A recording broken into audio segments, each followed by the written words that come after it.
Welcome to Car Shopping Questions and Answers. If you're car shopping right now, or you will be in the next 6 months, I want you to type me in the comments. If you are car shopping right now, or you will be in the next 6 months, type me in the comments. I'm here to talk to the people who are locked in, who care about their money for the next 30, 45 minutes about buying and leasing cars below market value. There's only three prices you can pay with any car. Market value, that's the price everyone pays. Negotiators pay market value. Above market value is people who just don't know how to negotiate at all, have no strategy. They're going to pay above market value. And then below market value. Below market value is reserved for the people with strategies, not negotiators. The reason we get below market deals is because we employ online strategies that are very easy to use, where we put dealers and banks against each other while we sit and relax at home.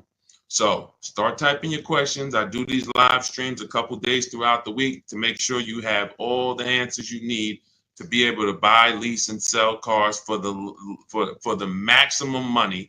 And that's all we do here. So everything we'll be talking about is out of my new book. It's called It's called Cars from Home: 7 Steps to Saving Time, Money, and Avoiding Dealerships. It's 5-star rated, and you can get your copy for the next 30 minutes. It's part of my welcome offer for 75% off. It's normally $97, but if you get to my TikTok bio or my Instagram bio before 30 minutes is up, you got yours for $24.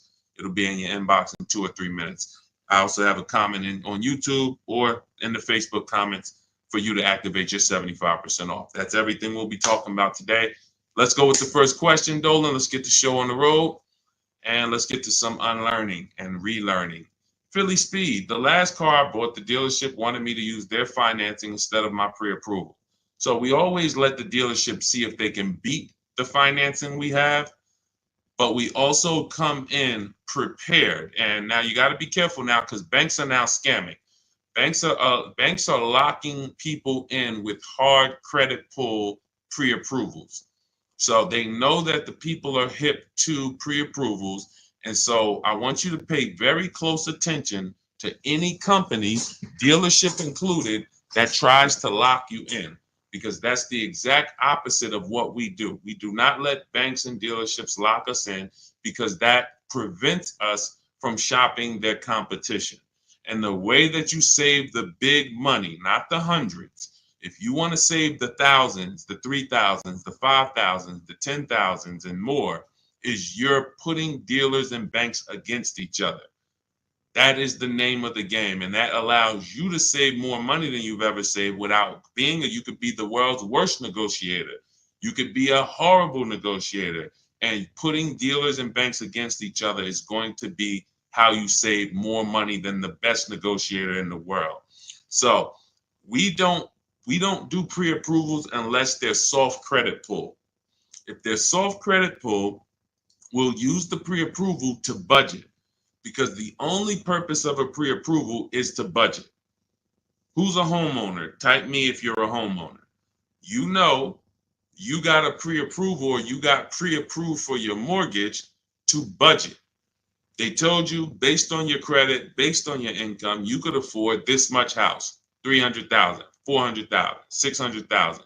They told you this is what your interest rate would be. This is what your monthly mortgage payment would be with taxes and insurance. So the only purpose for pre-approvals is budgeting.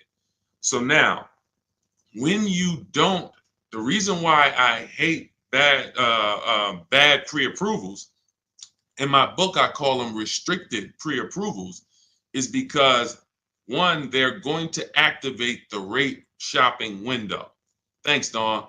The rate shopping window is a period of time that the credit bureaus give you to let multiple banks and lenders access your credit with a hard pull to compete.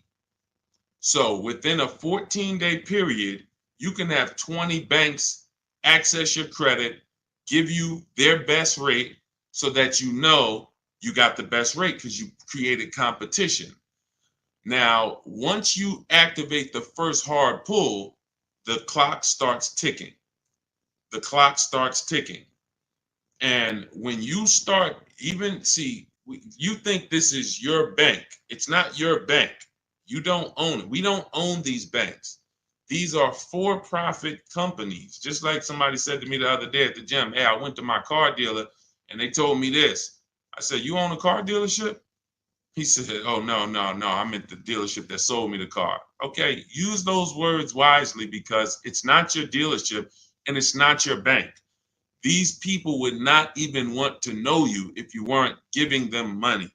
So now that you actually know the truth and you're aware of what that is, let's start putting these people against each other so you can find out that these people aren't truly your friend. So the way we do it, I have a strategy I call the bank bidding war.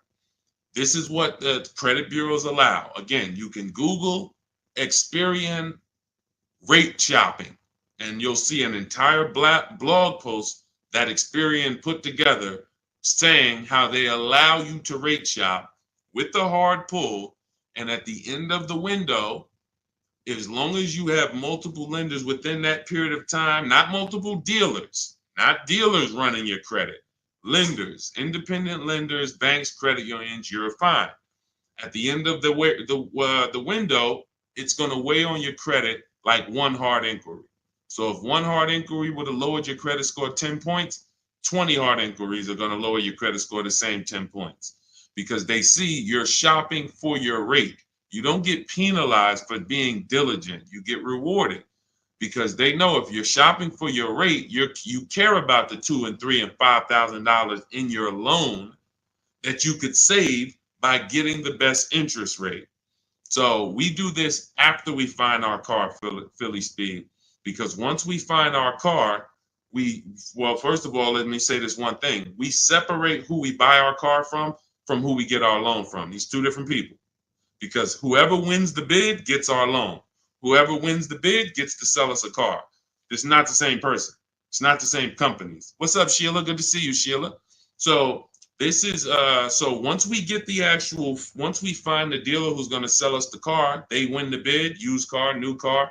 We now lock that car up with a deposit. Now we come home, we do all our rate shopping online, banks, credit unions, online lenders. I have resources in my book where you have online credit unions. Let all these people compete. Then we call the dealer and we see if they can beat it.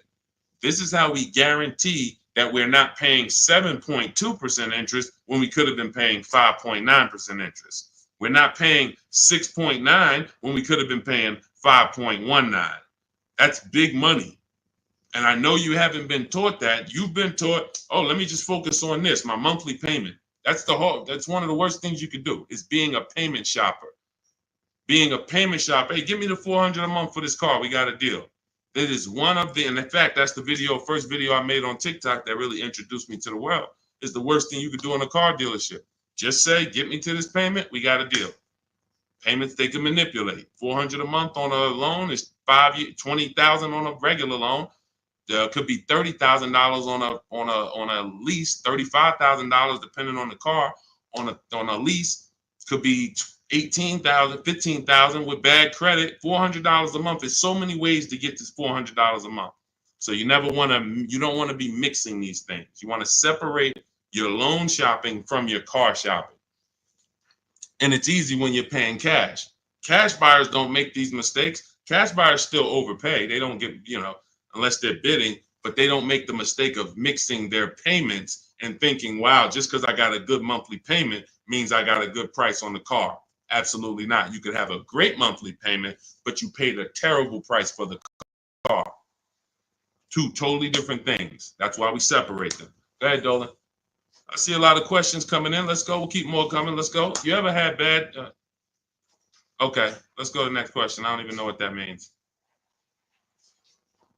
I don't even know what that means. Go ahead, Dolan. Next question. Maybe there was a typo.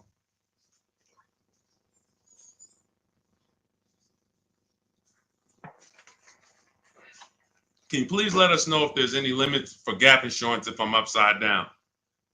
It depends on on the coverage. You need to find out the coverage. There are gap insurance policies that I've heard of that didn't cover the entire shortfall. So, for example, if your vehicle is worth $25,000, but you owe $30,000, you're upside down. If your vehicle gets stolen and not found or totaled, you're going to owe money. And I've seen this happen so many times throughout the years because people didn't get gap insurance. They'll literally total their car. And then so now you got a horrible life event that happened. You got into a car accident, and then you get a bill. You get a bill, and people are like, wow, where did I get this bill from? And it's like, your car was only worth 25, but your loan was 30. So if you're driving around in a car that does not have, that's not worth what you owe, but you don't have gap insurance, you're exposed. Something happens to that car, not only are you going to lose the car, you got a bill coming to you. So what I always say is, you got to know when you're upside down. You got to know when to get gap insurance. And you also have to know you don't have to buy it from the dealership. You can call your insurance company, see if they sell it. You can Google insurance companies that sell gap. Usually you can find it for a cheaper price than what the dealership is going to charge.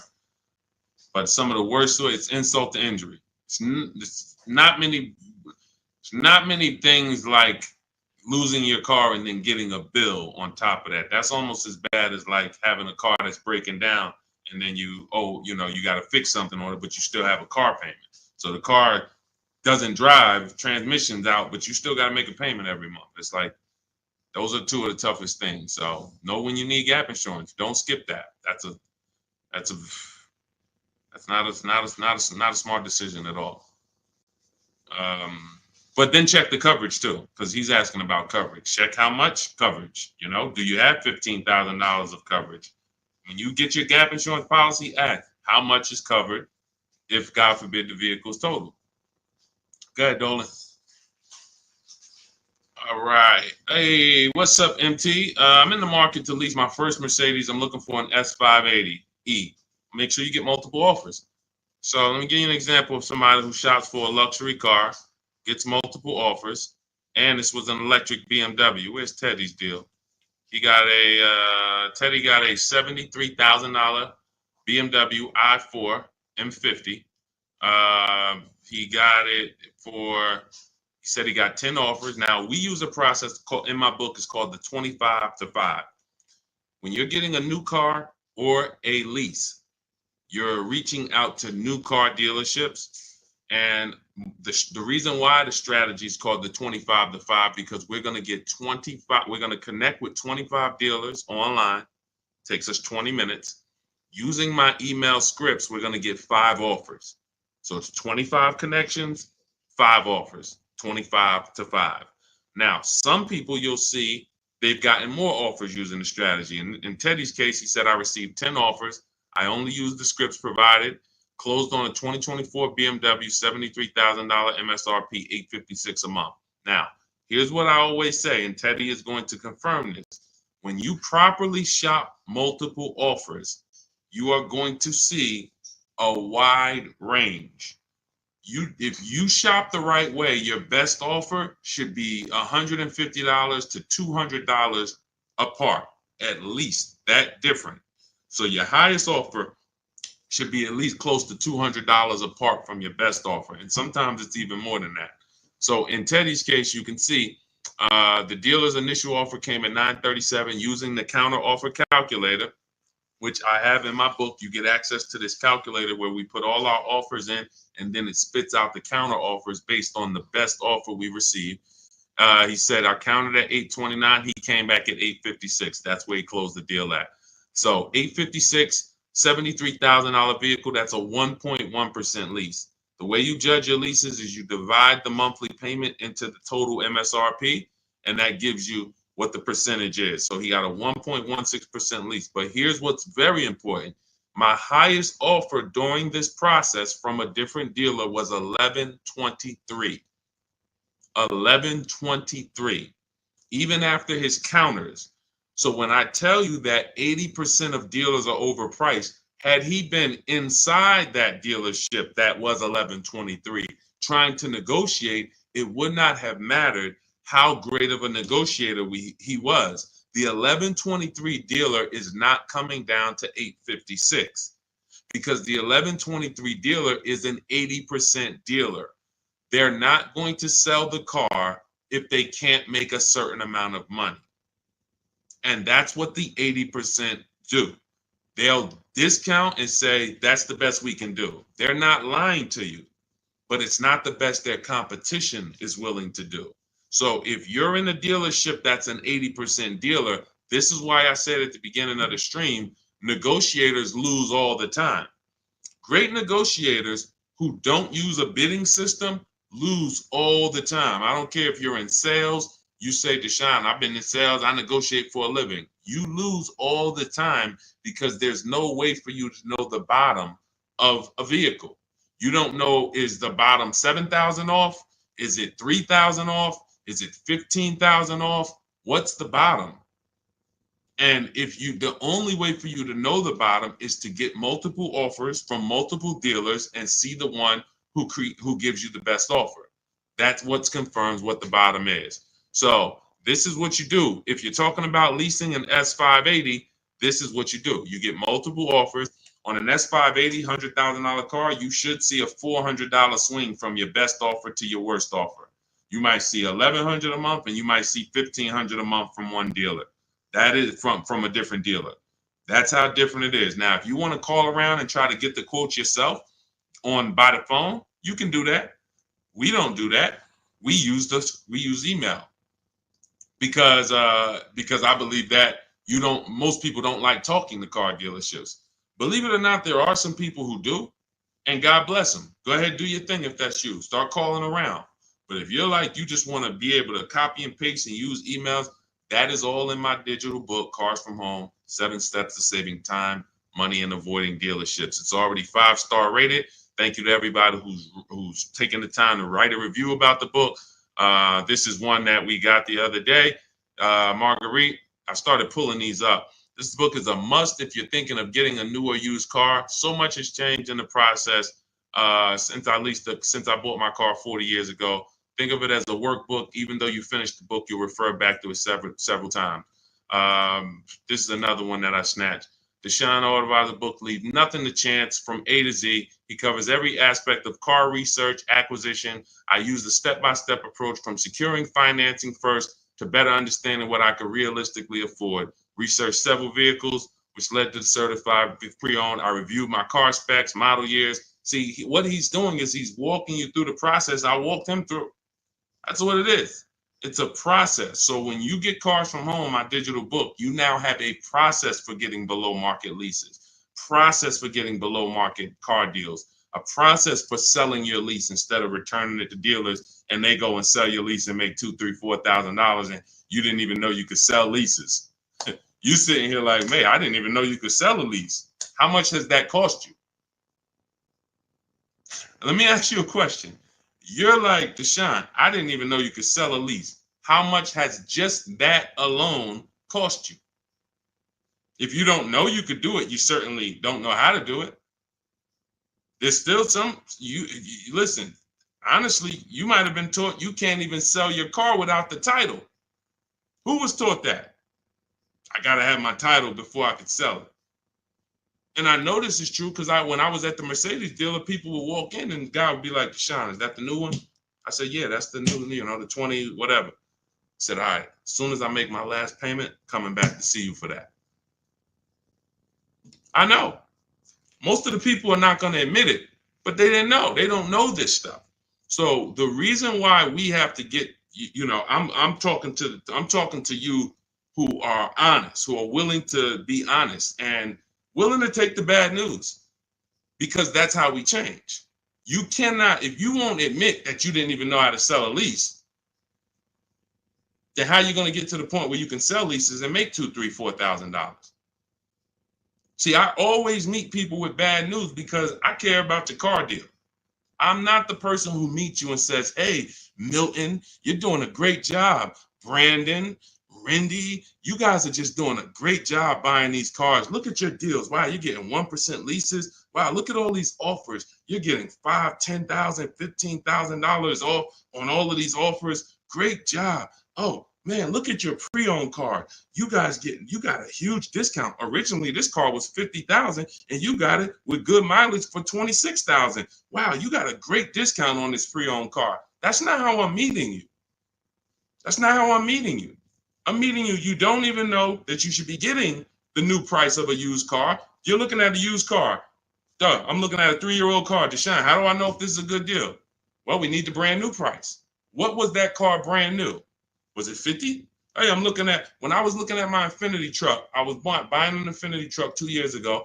I was looking at 4 white ones. 4 white ones. They were between $30,000 and $32,000.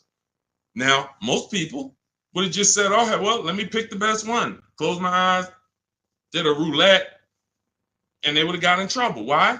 Because I know, which is what I teach you in my book and what I teach in these streams, you have to get the new price. So now I get the new price and I find out one of the vehicles brand new was 46, one was 48, one was 52, and one was 54. Brand new. So all of those cars, when they were 30 to 32, they look similar. Oh, they look so close in price. But once I understand that, oh, this one's 46. That one has $8,000 more equipment in it. The price became far. It became clear what value was the best. Somebody would have picked the $46,000 car and said, oh, well, that one they were asking the lowest price. Meanwhile, for $1,500 more, you could have got $8,000 more equipment. This is value. So these are the things when I meet you, this is how I come. Deshone, I know I made a lot of mistakes. I'm willing to hear the bad news so I can get to the good news, so I can stop making these mistakes. That's all we're here for. And if you could take that, then we're going to be fine. You're going to be just fine. I can help anyone get below market deals who's willing to unlearn. That's it. If you're willing to unlearn, you're good all day. Okay, so that's what you do, MT. Get bids, multiple bids. You need to get at least 5 bids for that Mercedes before you make a decision. Once you get the 5 bids, you'll have a clear winner. That's who you do business with. Go ahead, Dolan. And matter of fact, let me show this Mercedes discount too. Just so you know, MT, we just had somebody who got a Mercedes. And just so you know how much money is in there, you got to zoom in on this. But this was a $79,000 Mercedes electric one, just like the one you're talking about getting, except this is an EQE.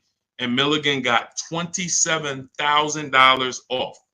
That's 20. Let me put that back on the screen. If you're on Instagram, if you're on YouTube, you can see this. $27,000 off.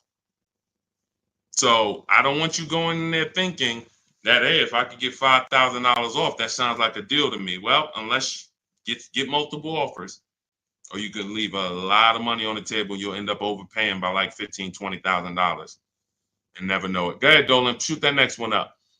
All right, welcome to the new people who just jumped on. This is Car Shopping Questions and Answers. We're doing rapid fire Q&A. Any car question, throw it up, type it up. Dolan will pull it into the screen. And shout out to the people who have liked the broadcast. Hit that like button.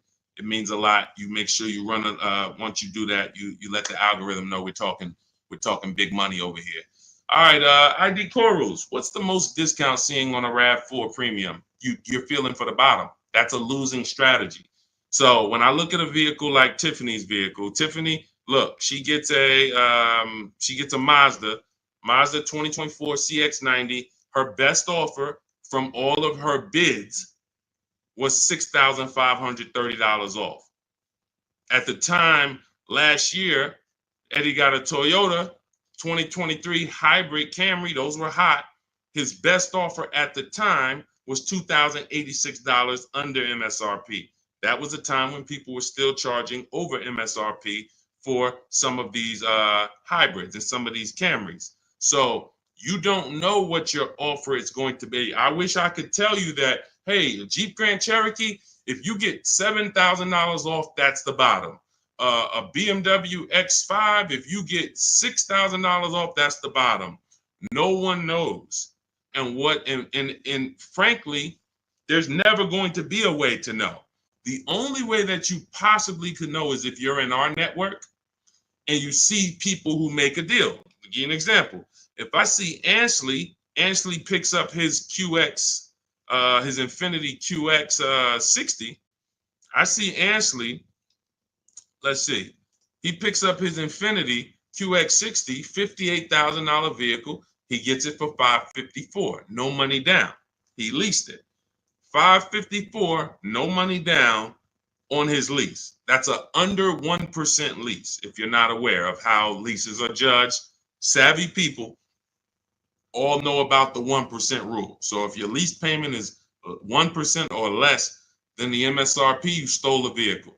So this is a 1% lease, no money down. That's the only way we can judge a 1% lease, not with money down. So when I look at the discount on this, he probably got $7,000-8,000 off that Infiniti. He might have got you can't get that type of payment without getting huge amounts off and huge rebates. But he did not know that he was going to get that type of payment on his Infiniti. He did not know that he was going to get that type of payment. He went in, he shopped the market using our strategies. And just so you know, once you know how to do this, it only takes you 90 minutes to shop the market. When you see these people, look at Ansley's last sentence. Started the process Saturday, accepted a deal Monday. This doesn't take you, I'm not ever going to spend more than 2 hours car shopping to get a deal. Never. 90 minutes tops, I'm going to get a below market deal on anything. So when you look at the process of using a computer, this is what they're made for. See, the problem is you're just not using computers. You're not using the internet. You use the internet for Amazon, don't you? Don't you use the internet to shop competitively from Amazon, to go on websites when you need to buy something big? You're going to the internet. But when you need to buy something like a car, you're going to the dealership, not the internet. When every dealership in America has a website that you could be reaching out to them and making them compete. But no one knows what the below market deal is going to be, Cora. It's just ID corals. There's no way to know. We have people who, you saw Milligan, her below market deal was $27,000. It depends on the vehicle. That was an electric Mercedes. Sean's below market deal on a F-150 Lightning that he got was $20,000 off. Where's his deal? Look, Kimberly, she got a Maserati. That particular Maserati, the below market deal was $20,000 off. But as I said, Sean, $20,000 off. But Tiffany was $6,500 off. So when you see on the Mazda, so it's different for every vehicle. You have to understand that. And there's no way for you guys to know that. Unless you're in our group and then you see somebody get a car that you want and you're like, wow, if he just got 20 and he did that work, then I know the below market deal is 20. Let me go get it. But you still got to send your offers out. But there's no way to know. And when you try to guess, you get in trouble. That's what negotiators do. That's what negotiators do. They'd be like, all right, I feel like I got 7,000 off this. I think I did good. What if you could have got 12? What if you could have got 17? You're not doing good. All right, go ahead, Dolan. Absolutely applies to used cars. Our system in my book, somebody said, does this apply to used cars? Our system in my book is below market used cars, below market leases, and below market new car purchases. We also have the bank bidding war where we make banks and credit unions bid for our business instead of going and begging one bank to give us a loan. So we also sell leases and sell. So we run pretty much an organized bidding system for car buying and leasing. That's what we do. In a nutshell, what separates Cars from Home from any other channel? What separates my teachings from anyone else? We have an organized system for making people bid for our business. We send them through a round robin. That's how we have grandmothers who save more money than the best negotiator. It's just that simple. Rosalie. Rosalie's deal is insane. Look at Rosalie. And I wish some of you, I know some of you have these cars. That's the reason I show all of these different cars, because you might have these cars and you didn't get these prices. So that should be a wake-up call when I show all these cars, Jeep Grand Cherokees, QX50s, Mazda CX90s. Some of you have these vehicles. And you can look at your deal, look at your paperwork, look at your selling price. Look, do you see any rebates included? Look at your price and be like, you'll see, man, I didn't get these prices. She got a 2024 Infiniti QX60, $59,000 vehicle. Look, her payment is $592 a month.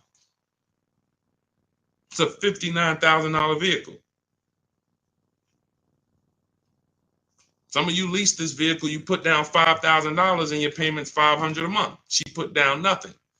So this is below market. I told you at the beginning of the stream, it's 3 prices that you can pay for any car. 3 prices. Market value, that's what negotiators pay. Above market value, that's for people with no strategy pay. Can't negotiate, no strategy. Just please, just get it over with. Tell me what it costs. They're paying above market value. And then below market value. Below market value is reserved for the people who know how to make people bid and compete for their business. Okay. All right, go ahead. Every time you get a hard pull on your credit, it brings down your credit score. That's why you want to mix them with, you want to have, all right. So first of all, you want to understand that this is called the bank bidding war. And this is an organized process that we created based on what the credit bureaus allow. The credit bureaus allow you to have multiple banks and lenders access your credit within a certain period of time, and it will show as one hard inquiry on your score. You'll see the inquiries, but the score, where one inquiry might drop your score 10 points, you could have 20 inquiries, but it's still going to be the same 10 points. And you can Google very simply, go to Google, type in Experian, which is a credit bureau, rate shopping. And you'll see the article that Experian themselves wrote telling you how you can rate shop. Banks don't want you to know this. Dealerships don't want you to know this, but we do this. So this isn't something that's new to us. It may be brand new to you, but think about that. If you are letting a lender lock you in to one offer, that means you're not shopping your interest rate. If you're going to Navy Federal because you're so gung-ho and super chummy with Navy Federal, but you're not letting anyone else compete against them, then you're not getting the best interest rate you could be getting. You certainly don't know it.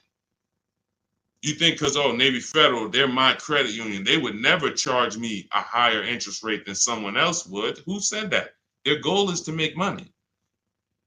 So we use a strategy that is allowed by the banks, by the credit union, by the credit bureaus, and most people don't know about it. That's fine. Most people don't know anything about what I'm talking about. So everything that we're talking about here, most people don't know about selling leases. Most people don't know about getting bids for their cars instead of trading. Most people don't know about sitting online and contacting 20 dealers to get a lease quote using online scripts, emailing only to get 5 offers. Most people don't know about anything we're talking about. Leasing, and how leasing saves you way more money than buying unless you keep your cars 8 years. If you keep your cars 8 years, then leasing doesn't save you more than buying. But if you don't keep your cars 8 years, leasing, getting below market lease deals like some of the ones you see that I've shown you, saves you way more, thousands more than buying. Most people don't know any of this. So it's not about that. It's about, will you know it, Dawn? I don't care about what most people know. I care about the people who are like, look, I want to know this. I want to know how to make sure I shop for my interest rate and don't let the dealer shop for it for me, or don't just let one bank give me their offer. No, it's too much money. You know the difference between, and I want to pull this up, the difference in interest between on a $40,000 loan, $40K loan, what's the difference in interest from, let's say, 5.9 to 7.9%?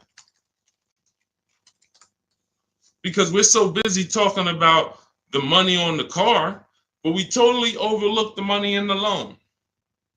And we don't. So when in my process, those of you who have my book, you know the bank bidding war. You know we're taking shopping at home for our loan just as serious as we're taking getting the best price for our car. So look, on a loan period, 5-year loan, interest paid on a 5.9%, 5.9%, hold on, interest paid at 5.9 is 15.8, difference is 4,000, positive comparison, and interest cost $40,000 loan over 3 years and 5 years. $11,000 in interest? That can't be right. Interest paid is that can't be right. Hold on.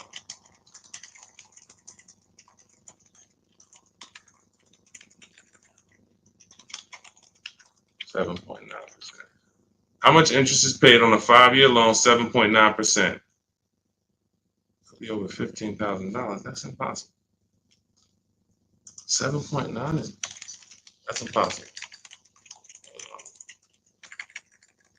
Hold on. Now I gotta figure this out. I know it's a big difference. I know it's thousands different, but on a $40,000 loan, hold on. Wow.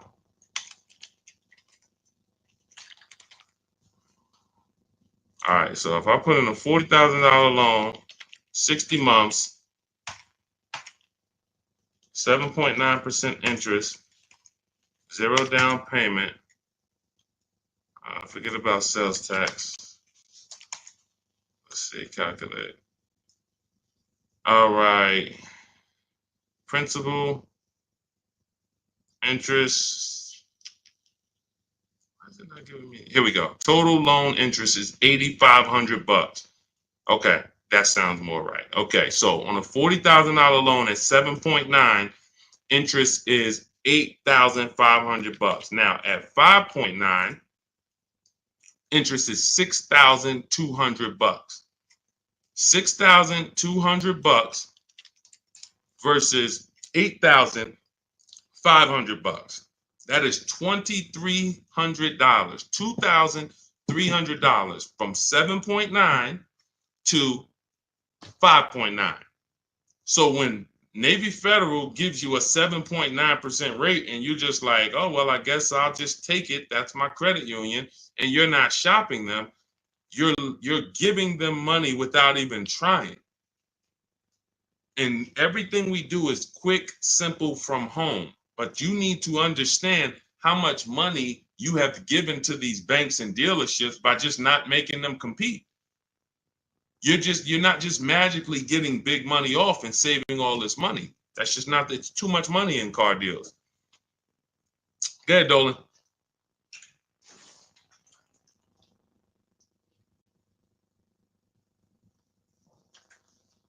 See, I see a lot in a lot of these questions. What I'm seeing is people trying to feel for the bottom. You don't want to use competitive strategies. You're not going to get there that way. Michelle, what's a good APR on a 2014 car? First of all, a 10-year-old car, you shouldn't have a loan. In my book, I teach something called the rule of 72 and the 10th birthday. 72 months is the longest loan you want to take on a car. Anything longer than that is like a 50-year mortgage. If you got to take a 50-year mortgage to afford a house, you can't afford the house. So why is the 10th birthday there? Well, that's because we should have the car paid off by the 10th birthday. In true affordability, you can do this. If you can truly afford a car, you can do this. You can get a car on a 6-year loan that has a payment that you can pay off by the time the car turns 10. You know who can do this? People who are buying cars they can't afford. People who want to get the Dodge Hellcat or the Dodge Demon and they can't afford the $70,000. So they're going to get one that's a 2017 with 90,000 miles on it, and they're going to pay 15 for it, 15,000. But the car is crap. Car's crap, 18,000, 20,000, but it's crap. Cars hasn't been taken care of, and they're going to take out a 6-year loan on it. So they're going to take out a 6-year loan on a car that is already old with high mileage. I've seen this. I call this the repo recipe. Some of you may have seen the video that I made on the repo recipe. The repo recipe created the rule of 72 and the 10th birthday, where I started looking and saying, by far, the amount of people I see losing cars to repossessions are people with loans on older cars. They own loans on older cars that instead of getting a nice, smaller, maybe less socially impressive used car, they want to get something that looks better, has more amenities to them, as more in a class of luxury. all right, Deshone, I could get this 2015 BMW. It's it has 90,000 miles on it. They only asking 14 grand. It's a horrible decision unless you can pay cash, because all you're doing is investing in a car for 5-6 years with payments that is already due for repairs. At 10 years old, the car you're asking about, Michelle, is already due for repairs. This is the age of the car. This is the age of the life cycle of the car where repairs should be normal. 10 years old, the car should be paid off. And every 2 years, you go to your mechanic. Hey, what does it need? They say, okay, hey, you got to put 1,000 into it. You got to put 800 into it. No problem. Here you go. Let me keep my car running. That's the age of repairs. But when you're starting a fresh loan on a car that is in the age of repairs, this is what I call the setup for the repo recipe, because you're going to now get this payment, $400 a month, $300 a month, $500 a month, whatever it is, and you now have a surprise. Hey, car's breaking down. Hey, what's this light flashing on my dashboard? Hey, what's this going on? What's this sound I'm hearing in the back? That's because you bought a car that is in the age of repair and you just bought it like it wasn't. See, if you drop cash on it, 15 grand, I don't got no problem with that. Because now you're going to say, all right, Deshone, I bought an older car, paid it off, but I'm going to put some money to the side just in case things go wrong. Perfect. But when you're making your car payment and you're paying your insurance and you're putting gas in the car and you have to do an oil change, and then something breaks and it costs you $2,000, you're gonna see the repo recipe, because you're gonna be like, wow. And God forbid something major happens, like the transmission goes, or a head gasket goes, or the engine goes. Oh, forget it. Now you're sitting there with a $400 payment on a 10-year-old car that literally you still owe $16,000 on, and it doesn't even drive. You need an engine. Happens all the time.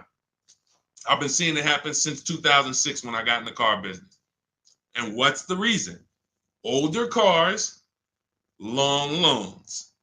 Let's get these older cars, instead of being frugal and saying, all right, I could afford $300 a month. Let me go get an inexpensive, smaller used car that I can get something that's 5 or 6 years old, where it'll take care of me. It's not going to have all the bells and whistles because I don't have the budget for that, but it is going to be dependable. It is going to get me from point A to point B. It will allow me, it won't surprise me. I'm not going to come out one day to go to work and the car is broken down on me. Now I'm calling out of work and I got to call a tow truck and all of this stuff you're going to have with this 2014. So these are the things that I speak to my family about, to my friends when I was in the car business. These are the things that I would speak to people about, Michelle. A loan on a 2014 is a horrible idea. I can't even tell you what a good APR would be, but if you had said what's a good APR on a 2020, I can tell you we need to bid that out. We don't know what a good APR is. Is it 5? Is it 4.9? Do they have a special interest rate, 1.9? What's the best we're going to get? We're going to put it through a bank bidding war process, and we'll see. That's it. But a 2014, that's just too old of a car to have a loan on. Go ahead, Dolan. Everything I'm teaching is inside my new digital book. If you want the entire blueprint of everything that people like Pierre have used, people like Zafrina have used to get these below market deals, Teddy, people like Jared, look, Greg, some of you know Greg, he got his EV6 Kia, $56,000 vehicle, $527 a month. Everything that these guys have used and girls have used to get these below market deals is in my new digital book. And you can have it for 75% off. That's my welcome offer, but it's only for 30 minutes. After 30 minutes, it goes back up to $97. So if you want yours for $24, head to my TikTok bio now or my Instagram bio, click the website link there, and then click the button that says 75% off new book. Get there before the timer so you can get your $24 book instead of a $97 book, even though it's worth it at $97. And if you're on YouTube, I have a comment for you, a link for you in the chat, and then I have a link for you guys on Facebook. But that's for those who want the blueprint. It'll be there. And make sure when you get your book, you screenshot the thank you page, because it has my support team's email on there, just in case you type your email wrong. Want to make sure you can reach out to support to get your book. Go ahead, Dolan. Does your book go into detail about cash purchases? Cash is simple. It's just simple. You're using one step of the bidding process. If you don't have a car to replace, then you're using one step. If you have a car to replace, then you still be doing the equity assessment to sell your old car. You just wouldn't need the bank bidding war because you're not financing. But for sure, if you use you'd be using the same process that Milligan used. Milligan used to save $27,000 off her car. Pierre, he got his pre-owned Mazda. He got 20% off certified pre-owned CX5. Used the perfect budget calculator. Spotted this best deal of similar listings, and then he knows how to get the original price to make sure that he got the biggest discount from the new version. Somebody like Vincent. Vincent gets a Lincoln. He wanted to get, what I like about Vincent is he got more discount than he went in to get. I can't even see all of these people. Here we go. Vincent, he said, I bought a 3-year-old Lincoln Corsair, under 45,000 miles. He targeted to get 30 to 35% off original MSRP using the multiple marketplace strategy in my book. He got a 43% off MSRP, original MSRP. See, that original MSRP, that's different language. That's language that you should be using when you buy a pre-owned car. There's no pre-owned car that you should be buying from this day forward and the original MSRP is not in your language. It just makes no sense. How do you know what the price is if the price you're paying is good or not? What are you basing it off of? Market value? What the other ones are listed at all? That doesn't matter. What matters is how much was that car originally? 60,000? Okay, now they're offering it for 30. It's 50% off. How much was this car originally? 52? Now they're offering it for 30. Okay, what's the better discount? That's what matters with a used car when it comes to getting the best price. Now, that has nothing to do with getting a quality car. We have different steps we take to get a quality car. You got to get it. You have to check the Carfax. You have to look at the title. We don't want salvage title. We don't want frame damage. We don't want rebuilt titles. We don't want rentals. So you're checking the title. We're looking at accident history. We're looking at service records. We're checking to make sure that there's no bad data on that vehicle. It doesn't have electric problems, doesn't have software problems. We do all of this in literally 15 minutes. That's our steps for making sure we don't get a bad used car. But when it comes to pricing, you must know the original MSRP or you can't, nothing else matters when it comes to used car pricing. So that's all in my new book. Grab your copy. You'll have the entire blueprint for how we do this. Go ahead, Dolan.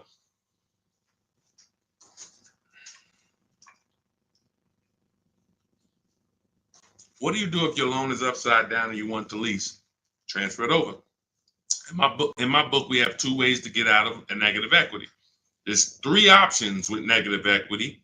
2 lead to a car, 1 does not. So just so you understand the severity of negative equity I call the bad credit for people with good credit. Because when I was at the dealership, people walk into Mercedes, and if they left with they could have an 800 score. If they had too much negative equity, they were not leaving with the car. So there's only 2 things that I've witnessed in my career that stop people from getting deals on cars. Credit's too bad, negative equity. So that means it's a serious thing. So what I say is understand the cause. The cause, which you seem to know already, Lavis, is you should be leasing, but you buy. That's why Lavis is asking about going from a negative equity deal to a lease, because the taking out 5-year, 6-year loans is what you do. Then you go and you replace those cars in 2 or 3 or 4 years. You have negative equity. Happens all the time, especially to you who doing no money down deals. And to those of you who are putting down like 5, 10 grand, you don't have any negative equity, but you're losing that money. You're not getting that money back. You put down 5 grand, 10 grand on a car, then you come to trade it in 5 years, and you come to trade it in 3 years. You're not getting that 5, 10 grand back. You don't because it's just the car depreciates too much. So you're just throwing money at these cars that is not coming back to you. When you are going for a lease now, we have 2 ways that you're going to transfer to a lease from a negative equity deal. We're going to do our equity assessment. You're going to go to CarMax, go on these websites, CarMax, Driveway, Carvana, KBB, Instant Cash Offer, Car Gurus, and AutoNation. Sell my car. 6 offers. So they're going to give you 6 offers on your current car.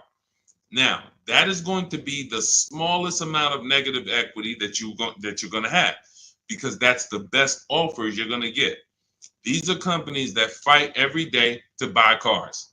That's what they do. So they're not lowballing. They're not saying, hey, we'll throw out one number here and then we'll negotiate. Hey, Charlene, good to see you. Good to see you, Michael Singleton. They're not doing that. They're coming in and saying, all right, we're going to put our best offer online. And then when we inspect the car, if there was something that you didn't tell us about the car, if there was something that you left out, we're going to need to deduct that when we inspect it.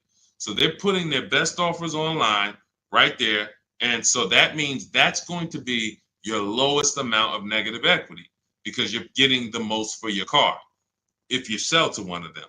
So let's say your highest offer comes from a Car Guru's dealer who wants to buy your car for $19,000. Let's say you owe 21. You owe 21, they want to buy it for 19. Hey, Steve Long, what's going on? Good to see you. What should you do?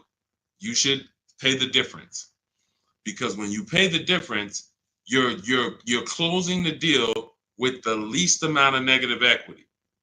That's what you want. You're closing the deal with the least amount of negative equity. And so when you go buy your car, your next car, or lease your next car, rather, in your case, negative equity has nothing to do with the deal. So that's what you would prefer to do. Pay the difference and then go out and get bids for your lease and then do a clean deal. But now let's say, they offer you 19 and you owe 29. So you are now $10,000 upside down. You can't pay the difference. I don't have 10 grand to pay the difference. Okay. Now what you have to do is you have to transfer that negative equity to your next deal, which means you have to trade your car in. And we don't trade. We don't like trading because you can't get bids.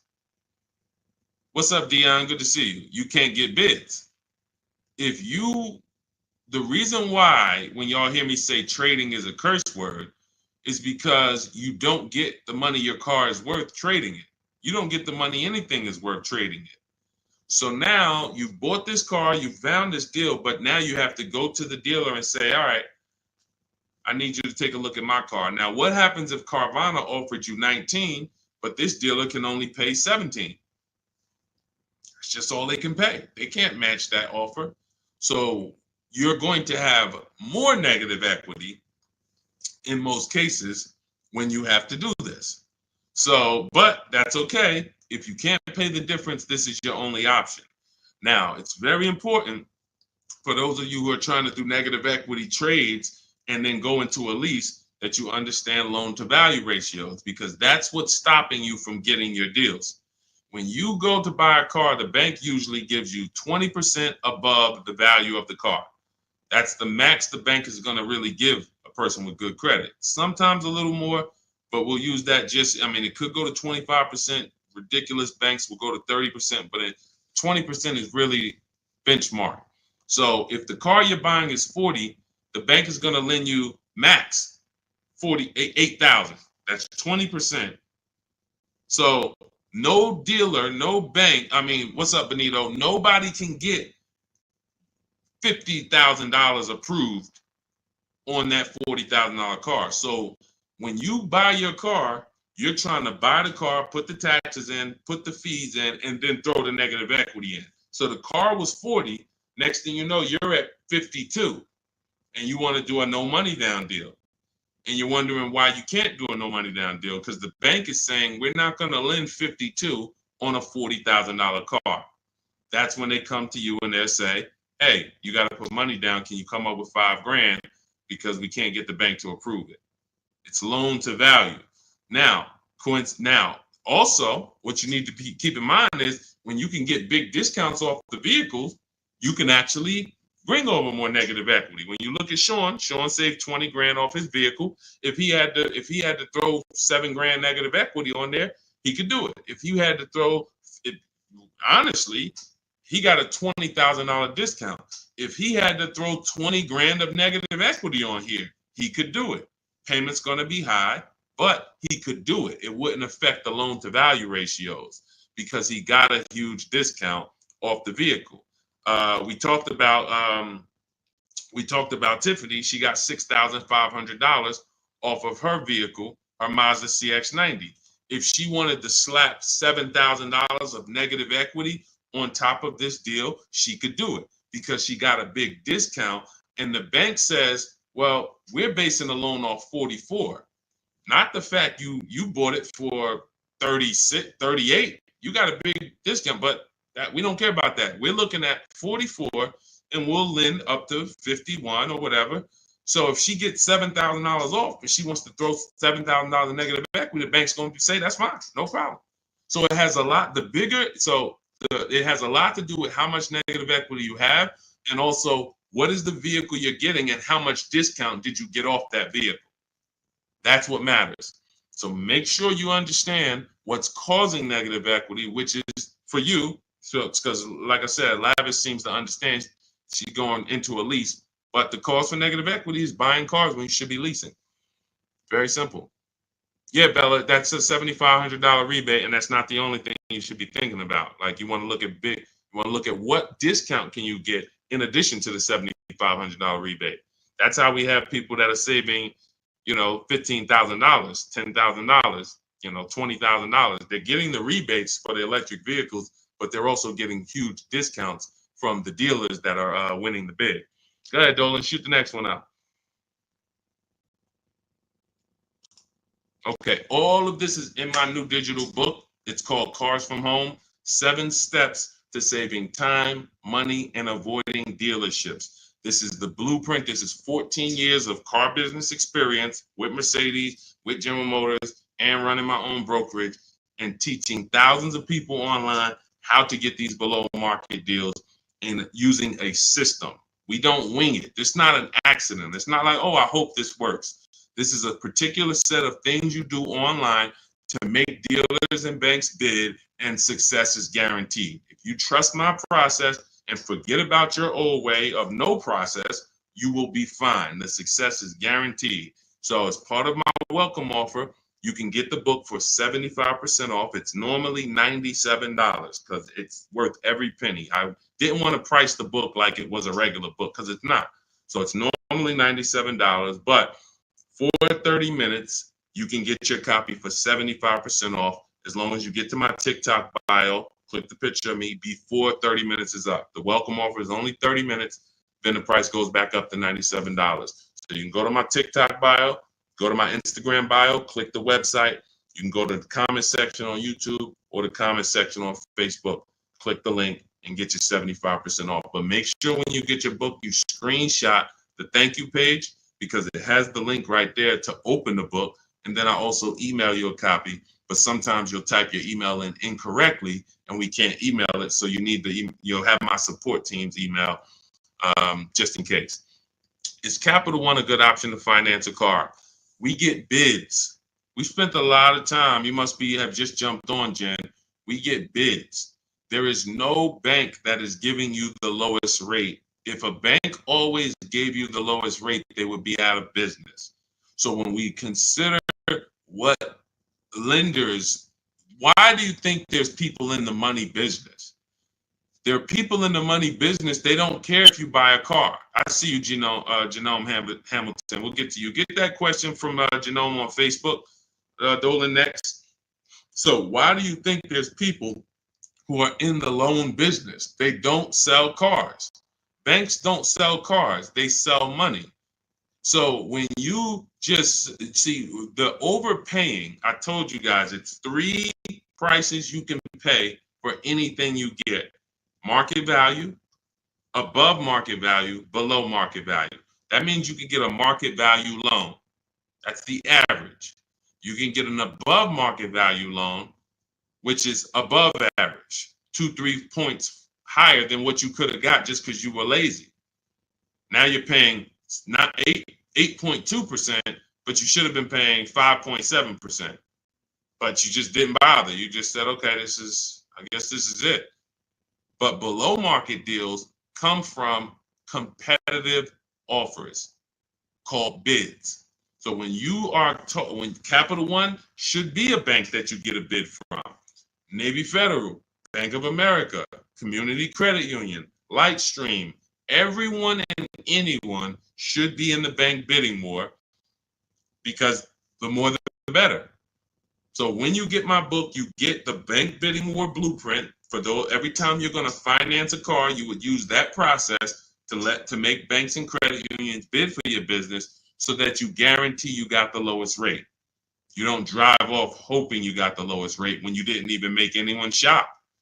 How would you have the lowest rate? There was no competition. We cannot get money off when there's no competition. The big money, the thousands of dollars off that you're seeing, is reserved for competition. This is reserved for people who make people compete for their business. That's what the big money is reserved for. Look, 4 days of leasing like a boss. Started with a Kia Telluride EX. That was my first choice. 15,000 mile a year lease, range from 642 to 753. Moved to Honda Pilot EX. All-wheel drive is choice B. Got quotes between 616 and 719 after contacting every dealer in North Carolina. We do this totally online, so Melissa's talking about the entire online process. The dealer I ended up leasing from originally quoted me 719, came down to 616 in 3 days, 0 at signing, 0.13% lease. This is what it's about. Competition. She knows she got the best price. You can't go to her and be like, Melissa, you think you could have did a little better? She's going to be like, look at all the offers I got. Do you think I could have did better? You're going to look and say, no way. See, competition is what gives you the peace of mind. Every time you buy a car, why don't you have peace of mind? Why are you driving away hoping?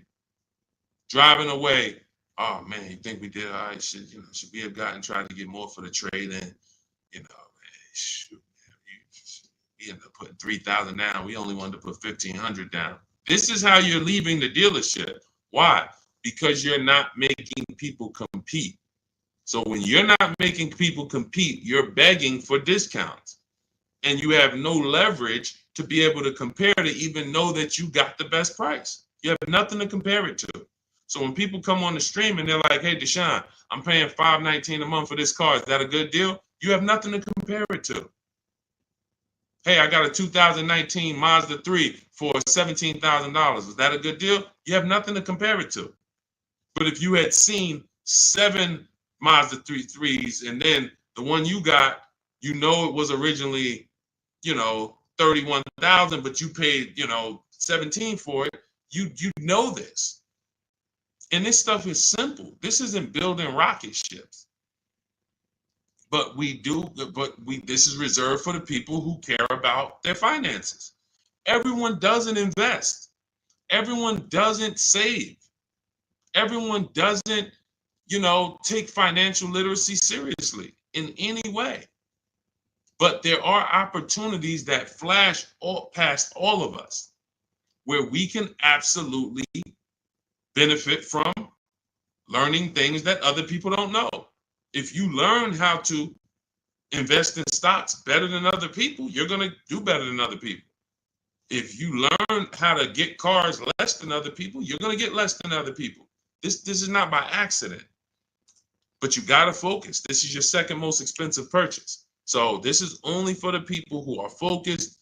This is for you. The blueprint, everything, my book, anything I do, the streams. The streams aren't for distracted people. We can't do nothing with distracted. There's people on here right now that got me on one channel, playing video games on the other channel, and then eating with another hand. And they think it's hard to win like that. And we're going to talk about a $30,000, $40,000, $50,000 transaction, and you're not even really focused. So I want the people who are focused to understand your success is guaranteed. Just by being locked in, your success is guaranteed.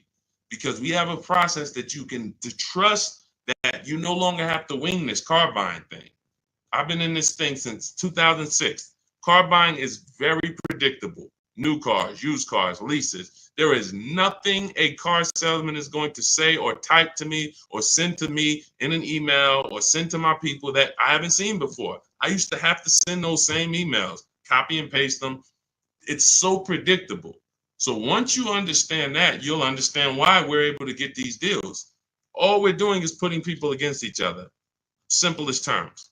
Simplest terms. But we do have some advanced stuff when it comes to leasing versus buying. Obviously, this is more advanced teaching that people don't understand. But getting the money off, it's competition. Competition. Go ahead, Dolan. Shoot the next one in. Jerome Hamilton, if I get a GM employee discount, can I get a better lease? Who knows if they're going to really give it to you? See, the problem is when you walk in and say, hey, I got a General Motors discount. All right, here, let me work you up these numbers. All right, it's $601 a month with $2,000 down. Oh, that's the GM price? Yeah, that's the GM price. How do you know that? How do you know the GM price? How do you know it's not $3,000 in rebates that I'm holding back? How do you know it's not $3,000 in rebates and I'm only giving you $1,000 of it? Here, hey, I also we have $1,000 rebate. I also put in there for you. Oh yeah, you did with the GM pricing? Yep. You don't know. You don't know.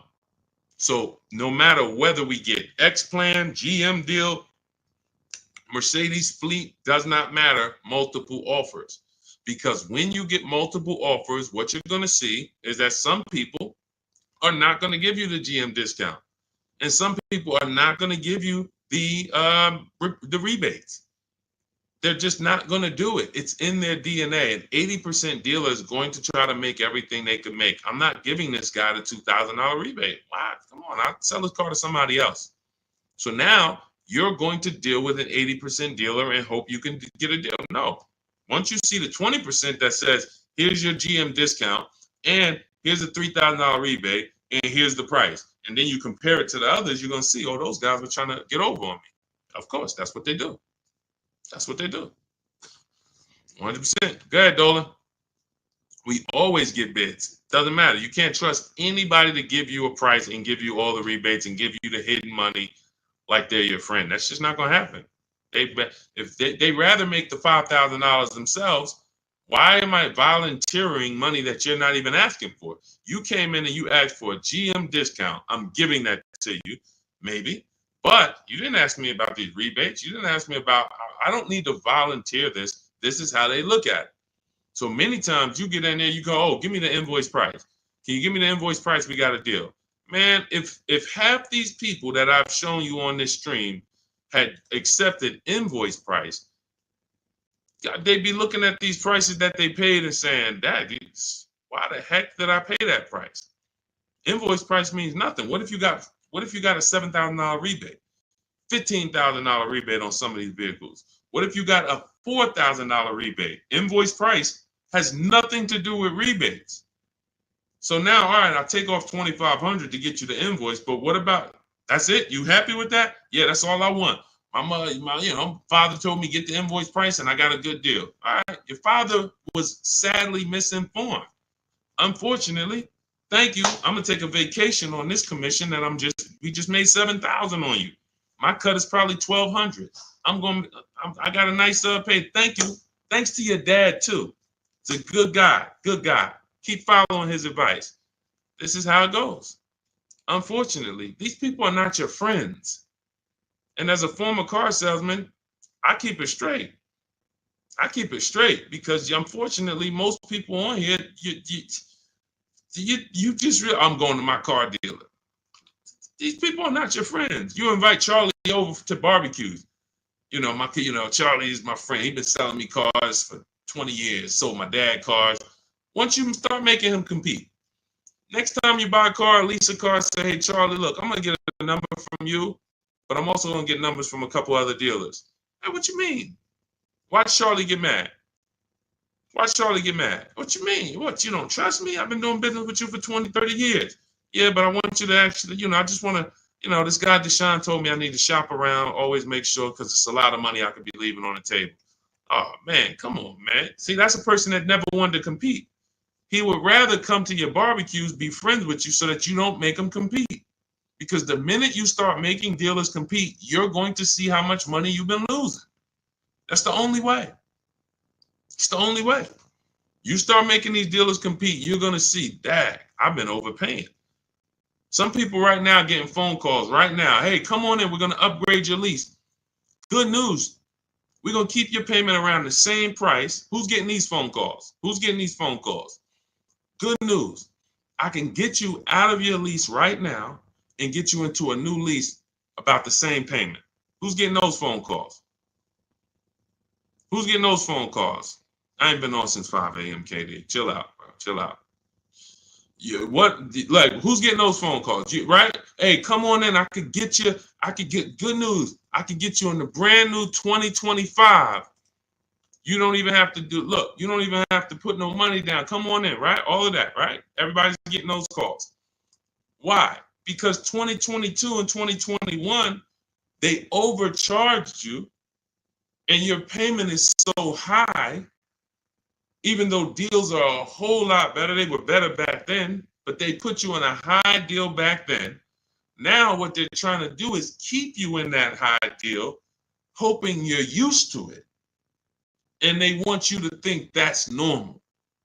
They want you to think, hey, Mr. Hayes, yes, you've been paying $750 a month since 2022. Good news. The market is all bad. The market's bad, right? Oh, yeah, I'm hearing that. Thank you. Thank you. I'm glad you're aware. Now, see, you say stuff, you don't even realize you say stuff that helps them make more money. That's why we don't talk in my system. There's no talking. But when you say, a lot of my friends been saying, man, these prices been high. I don't even know if they ever gonna come down. Yes, thank you. You're right. You're so right. We say the same thing in here every day, Mr. Hayes. But the good news is this. I can actually get you in a new vehicle and keep your payment around the same price as your old 2022. Oh, yeah, you can do that? Yeah. Man, well, I really like to come down. Yeah, but listen, things have not, interest rates are high, right? Have you been following interest rates? Yeah, I have been seeing that they're high and they've been high for a minute. Yeah, so that's all affecting the prices we can offer now. But, normally your price will go up by about $120. Normally you go into the 2025, but, I see you bought a car in the past and I was able to pull some strings, work with my manager, and we can get you on a new one, keep your price around the same. Okay, all right. When can I see it? Come on down. When can it come down? That price should be dropping from $750 to like $520 because the market is entirely different. There's been great deals out here since the daggone pandemic. It's been great deals. During the pandemic, we helped Bonita. Bonita got her Telluride. She got it for $600 a month during the pandemic. That's why I always show her deals. $600 a month. People are leasing these for $800 a month, $900 a month during the pandemic. This was 2022 when people were leaving out of the dealerships with axes in their heads. Couldn't believe how high they were paying. She believed $600 a month, her dream vehicle. So these deals have been out here. Look, Greg made this deal. Look, we've been making deals, below market deals. Look at Danielle. $44,000 vehicle, $550 a month, no money down. Charles, Palisade, $48,000 vehicle, $597 a month. Hyundai Palisade, top 5 SUVs in the market the last 3 years. So the people who tell you there's no deals, they don't know how to get them. So yes, when you go into, when you don't have strategy, I told y'all, I've said it, I think 3 times, maybe 4 on this stream. There's only 3 prices you can pay. Market value, that's what all the negotiators are going to pay. They think they did well. All they did is pay the average price of a negotiator. Now you got above market value. That's for the people who can't negotiate. You don't like negotiating. You're not good at it. You just close your eyes and hope that it works out for you. You're paying above market value. And then below market value, which is what you see these people pay because they're not negotiators. They make people bid. And when you make people bid, You don't have to be a negotiator. If someone comes in to fix, you want to get your kitchen redone, and they tell you, okay, it's going to be $50,000. Yeah, hey, is that your best price? All right, yeah, all right, because I'm going to have 3 or 4 other people come in and get a number too. Okay, well, I might be able to get you from like 50 down to like 45. Okay, it's all right. I'm going to have another person come. Another person says, I could do it for 41. Another person says, I could do it for 60. Okay, another person, I could do it for 42. Now you're creating competition, and all of them you tell, hey, I'm getting multiple bids, and they're going to give you their best offer. Doesn't mean they're going to win, but when they know you are getting other prices, they're going to give you their best offer. And that's what I tell you. When people say that's our best offer, Mr. Nunn, that's my best offer, Mr. Henderson, they're not lying to you. That's their best offer. They're not going any lower because they want to make a lot of money. Look, man, I'm making $6,000 on this car. If I can't make it, I'll sell it to someone else. I'll sell it to someone else. I don't need to sell. That's how the 80% of dealers think. You expect the incentive to get a lot better the next few months, especially Ram. What are the incentives now? Unless you can tell me that you shop multiple dealers for Rams and you can show me 5 different offers you've gotten on a Ram, you don't know what the incentives are now. How can we wonder if stuff's going to be better? What are you comparing it to? You went into one dealer, Dodge dealer, hey, how much is this Ram? They told you and you're like, oh, well, that's expensive. 80% dealer. 80% dealer. And again, the only way for you to see how much you've been overpaying is to start using these strategies that we teach for multiple offers. And I know, sometimes it's hard to face that. Sometimes you would rather not see how much you've been losing. And that's understandable. It doesn't make financial sense, but it's an emotional decision that's understandable. I don't want to know, Deshone. I would rather keep shopping the way I've been shopping and save no money or the same money rather than shop the new way and then see that the old way was costing me tens of thousands of dollars. That doesn't make financial sense.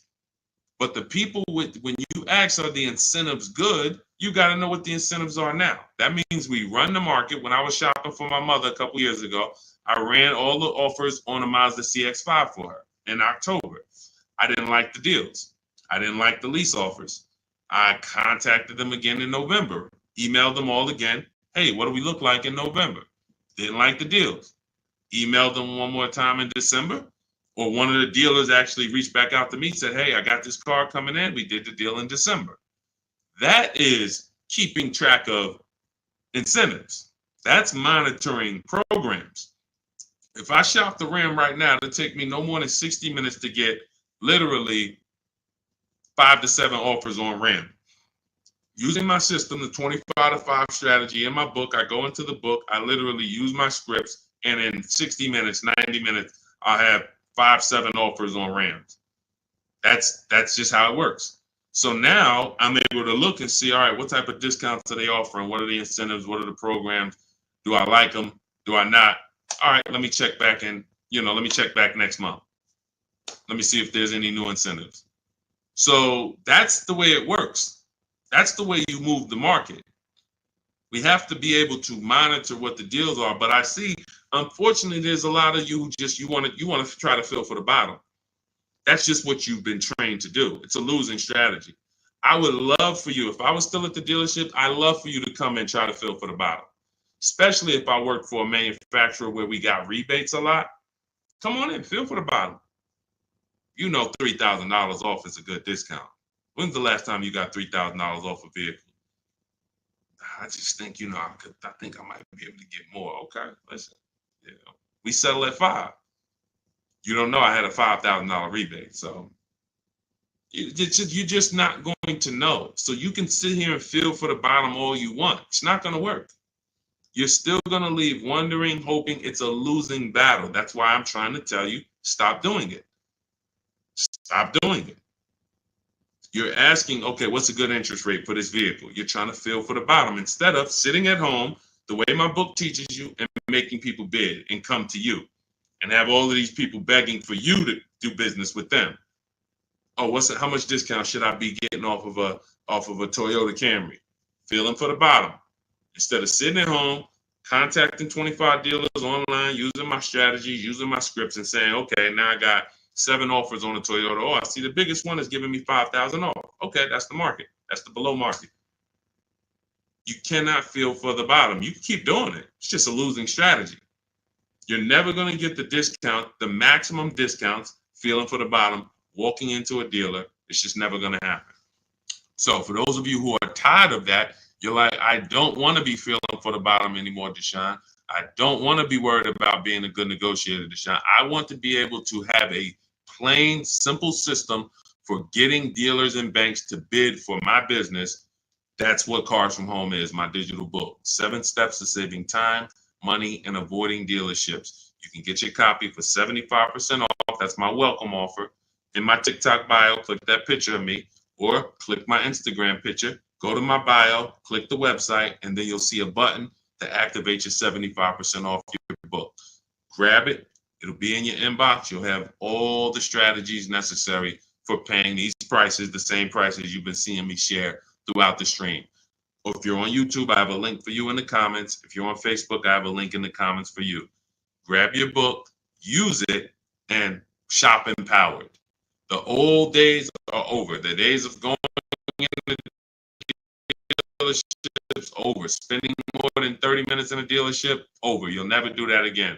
Begging for discounts, over. Not knowing what to say, hoping, oh man, they told me don't tell them I had a trade. All of this garbage that they've been trying to, none of this stuff works because you're not employing competition. So all of those days of that's over. Watching social media videos, all right, man, let me try to remember this. All of that is over because we have the blueprint. It's already 5-star rated. You can Google it. Thank you to everybody who's reviewed the book on Goodreads. We appreciate you. We couldn't get to this many reviews and a 5-star rating without you guys taking the time to rate the book and review it. But grab your copy. As long as you get there before the 30 minutes is up, that welcome offer is only good for 30 minutes. After that, the book does go back up to $97, which is still a great price. But $24 is better than $97. So get there before the 30 minutes is up. TikTok bio, Instagram bio, YouTube comments, Facebook comments. Use the book and go win. All right? Unlearn everything you've been taught. That's the key. Leave everything you've been taught at the door. Trust this process. Success is guaranteed. All right? God bless you. I'll see you on the next stream.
Welcome to Car Shopping Questions and Answers. If you are car shopping now, or you will be in the next 6 months, I want you to type me in the comments. We're about to go live, do some serious car shopping Q&A for the next 45 minutes to an hour. So you can start typing your questions, as many questions as I can get to in an hour. We'll get through them. And what you often will see, that someone else is going to ask the same question you have. So a lot of times you'll actually, even if you can't get your question into the stream, because usually by the time we get 20, 30 minutes in, we got lots of questions and we don't always get to them all. But usually someone else will literally ask the same question that you have. So, so we can start talking. I'm just sharing this to Facebook now. This entire stream is sponsored by my new digital book. It's called Cars from Home. 7 Steps to Saving Time, Money, and Avoiding Dealerships. You can get a copy for 75% off for the next 30 minutes in my TikTok bio, my YouTube, in my TikTok bio, my Instagram bio, the YouTube comments, or the Facebook comments. And the book's normally $97. Everything we'll be going over today will be out of that book. Every answer that I give you is out of that book. So if you want the entire blueprint and you don't want to remember the things that we're about to go over, you grab the book, and obviously everything we're about to go over, we wouldn't be able to cover everything that's in the book. There's like 100 questions that'll be answered in that book. So let me just share this to Facebook, and we'll get started with the first question that we got from TikTok. So type your questions in as fast as possible, and type your questions in one shot. Don't do like a part one, part two, and because then Dolan can't bring them into the stream. Okay, Dolan, let's get going. Let's throw up the first question, please. Nora, I'm upside down on my vehicle. How do I get out or pay off early? There's two ways to deal with negative equity. One of them is easier. It depends on the resources you have. So you have the option to pay the difference, which means you are actually going to say my highest offer for my car is $18,000, but I owe $20,000. That means I have $2,000 of negative equity. I'm going to pay that off. That way I can go and do a clean transaction for my next car. I don't have baggage going into my next car. And I get to maximize the value of my current car through what we call a bidding process. So we don't trade our cars. We only get bids from cash buyers like Carvana, CarMax, Kelly's Blue Book Instant Cash Offer, AutoNation, Car Gurus, and Driveway. That's 6 cash offers we get. These are companies that fight feverishly to buy cars. They pay more than dealers, and they write checks on the spot. You literally go, have your inspection, they go into the accounting department, and they come back with a check for you. This is not like selling your car on Facebook Marketplace. So they're going to pay more than dealers. So you want to make sure, if you can, you sell to them, because that's going to be the highest offer you're going to get for your car. And that's going to be the least amount of negative equity you will have. If you can't pay the difference, then you must trade. And trading is a curse word here, because you never get what your asset is worth trading. If I wanted to trade this phone, I'm not going to get as much as I would get putting it on the open market and getting prices and offers for it. So trading is a last resort. What happens is, if you can't pay the difference, you now will go shop for your new car, find a dealer willing to sell you the car at the lowest price, and then you would ask that used car manager to value your car. I do not recommend you go into the dealer and let them just mix the deals together. Write me a deal where you work in my trade-in with my negative equity. No, shop for your car, get your best offer from a dealer, new car, used car, or lease. And then once you identify the winning dealer, that's when you say, hey, can you take a look at my car? What's it worth to you? Now it's its own separate transaction. And if your payment was this $800 a month, you'll know, now what is my old car going to add to that? If my payment was $400 a month, now I know what is my old car going to add to that. And I can see what you're giving me for it, how much negative equity I'm going to bring into this transaction. And it's an easier way to understand the numbers. You don't want to be mixing transactions if you don't have to. And the key to understanding negative equity and the cause is you don't lease. That is the cause. The only way you're having negative equity is you continue to buy cars, but you're not a long-term person. You trade them in or replace them before the loan is paid off, and someone taught you not to lease. So you're going to continue to be in this repetitive cycle because you don't lease. There are emergency situations where you need to switch cars, but if you're not keeping your cars 8 years, this is rule number 1 in my book. You should be shopping for below market lease deals, not for purchases. So that's your 2 options. Decide which one you can do, and then you make your move. Now, and also keep in mind, you have loan to value ratios when you have to transfer. The bank's only going to approve about 20% of what the actual new car price is. So whatever car you're buying, if you're buying a $30,000 car, the bank's only going to approve 20% more than that. They're not going to allow you to slap $10,000 on a $15,000 car, because they're only, they have loan to value ratios. So what you want to do, if you have a large amount of negative equity, you want to shop for cars, and you want to shop for cars that you can get big discounts off of. There's certain cars that have rebates. They're not listed. But in my system, what I do is I teach you how to get bids on cars. You know, we have some people, I mean, I'll show you people who've gotten 15, 20, 30,000, $27,000 off. I'm not going to exaggerate. The biggest discount we've helped someone get using our strategies is Milligan on her Mercedes-Benz. She got $73,000 EQE, and she paid $51,000 for it, 54. It's $27,000 off. I got it up here. So if she had, let's just say she had 15,000 in negative equity, it's no problem. She's not going to blow out the loan to value ratios because she got a huge discount off the new price. So it's going to fall within the bank's parameters. But I hate negative equity. I call it the devil to your car deals. I call it the bad credit for people with good credit. So it's important that when you get out of it, you know what the cause is, because if you don't know the cause, you'll be in negative equity again in 3 years. Most of you who have negative equity, you should be moving from a purchase into a shopping for below market lease, and stop tying up your money in these cars, and you'll never have negative equity again. 8 long-term people who keep their cars 8+ years, you never have negative equity. See, that's, you know, there's a reason for that. I'm keeping my car, I'm paying it off, I'm beating depreciation, I'm getting all the money out of my car. Short-term people should not be buying their cars. Go ahead, Dolan.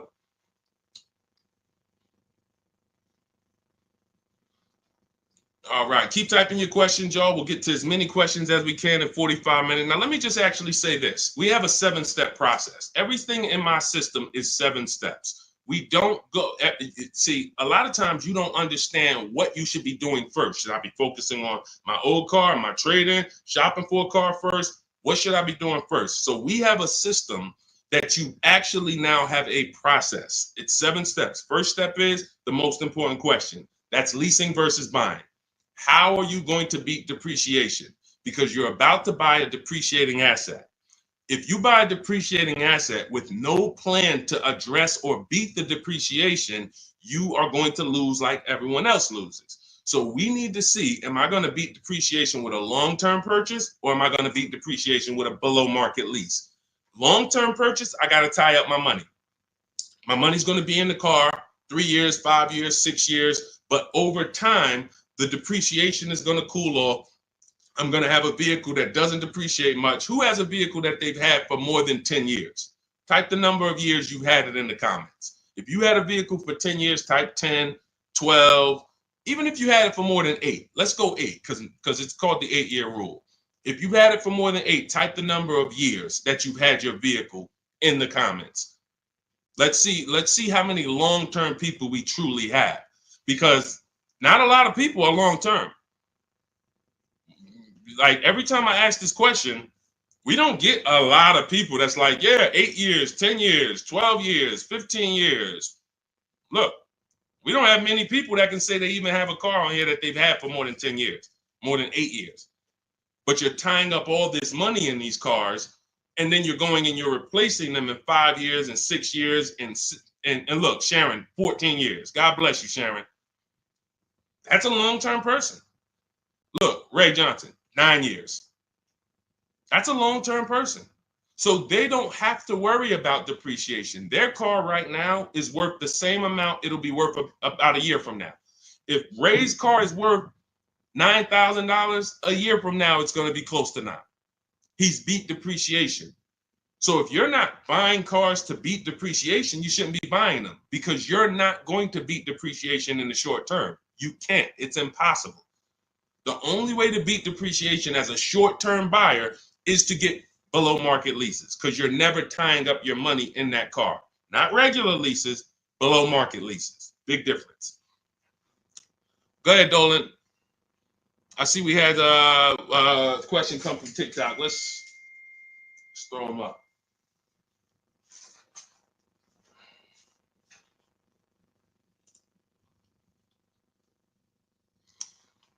Okay, what about a fun car? I'm planning to keep my brand new car for 5 years. My previous car was a lease and traded in since I had positive equity.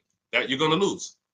Keeping a car for 5 years, a brand new car for 5 years, you're going to lose. And I'm going to show you how big you're going to lose by doing this. You can't keep a car for 5 years. If you're telling me you plan to keep a brand new car for 5 years and then replace it, this is the depreciation curve. This is the depreciation curve. You're going on a sliding board. Whatever you paid for this car, let's say you paid $35,000. In 5 years, that car is going to be worth $17,000, maybe $15,000, depending on how much you drive. You're literally going down a sliding board, and then you're going down another sliding board when you get your next car. You're wrapping up money in these cars. Now, when we look at somebody like Ray, who kept his car for 9 years, his depreciation curve doesn't look like yours. It looks like this. See, this is what it looks like when you first buy the car. You're losing value every single day. You're losing thousands of dollars in value on a yearly basis. So when you go and say, all right, I'm going to just go buy this car, tie this up. Let me show you why you can't do that compared to someone who's leasing. You're going to spend thousands of dollars more. So you take somebody who got a below market lease like Zafrina. No, that's too. Let's use Zafrina. She gets a $65,000 vehicle. She's paying $579 a month. $65,000 vehicle, $579 a month. That's what we call a 1% lease or below. When you have your lease payment is 1% of the MSRP or less, that means that's a 1% lease or lower. She has a 0.88% lease. Now, she's not, over the next 3 years, she's going to invest in this car, $579 times 36. She's going to invest $20,000 to drive a $65,000 car. Now, if somebody bought this $65,000 car, what's their payment? Every $5,000, remember this rule, is about $100 a month on a 5-year loan. Remember that rule. Every $5,000, when you look at a car, is about $100 per month on a 5-year loan. So when you look at a $20,000 car, you should automatically say to yourself, that's going to cost me about $400 a month. You look at a $50,000 car, that's going to cost me about $1,000 a month on a 5-year loan. When you don't do that, now you let them put you in 6- and 7-year loans because you're not focused on what the real cost is. You're just like, get me to a low payment. I'll get you to a low payment. I'm going to put you in an 8-year loan. So we know this. Looking at her car, she would be spending roughly $1,300 a month if she bought that car. Even if she got an incredible deal, saved 10 grand off of the car, she's still going to be spending about $1,100 a month. She's putting $579 a month into this car. How do you compare $579 to $1,100? How do you compare $579 to $1,300? Let's say she bought a used version of this car. So instead of $65, she found a used one for $40. Every $5,000, $100, that's an $800 a month payment.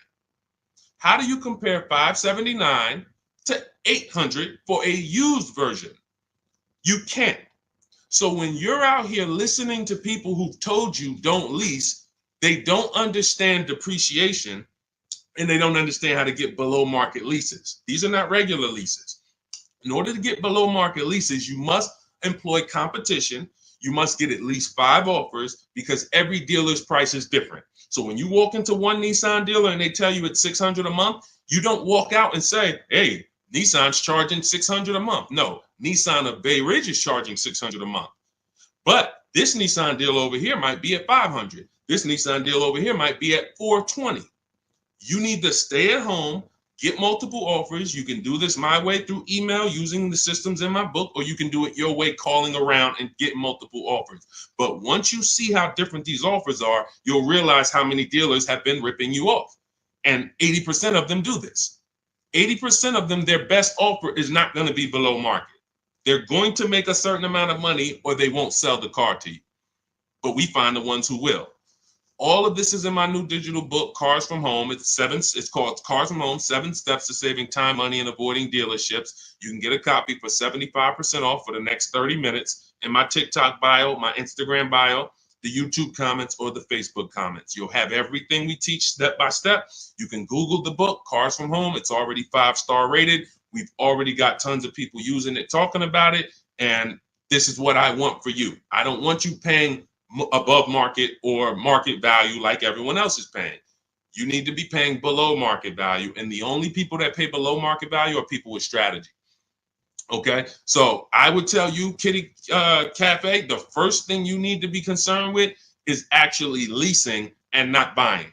You said you were a leaser. See, and oftentimes people who go from a lease to a purchase, I'm sorry to say you didn't get a good lease deal. Because if I'm paying, think about what Zafrina's paying. Let's continue to use Zafrina as an example. If Zafrina's paying $579 a month for a $65,000 car, $579 a month only gets her about $28,000. Let's call it $30,000 on a loan. So for her to go and get the same $579 payment, she's going to only have about $30,000 to spend on a car. If she goes with a 6-year loan, maybe she can get like a $33,000, $34,000 car. That's it. That's her loan. So she's going to have a hard time going from a $65,000 vehicle to a $35,000 vehicle. Most likely she's going to get something used. It's going to be older, and she's going to be like, wow, I'll just keep leasing. But if she was paying what other people are paying for this same Jeep, which is probably, I would say a lot of people for the same Jeep would probably be paying about $800, maybe $900. People with no strategy, they're probably paying $900 a month to drive this $65,000 car. It's easy to justify. So they're paying $800-900 a month. Then yeah, she might say, well, maybe I'll just buy something because I'm paying almost $1,000 a month to lease. But that's the difference between a below market lease and an average lease. There's a big difference. All right. Go ahead, Dolan. Next question. The leasing versus buying thing is really what's hurting a lot of you.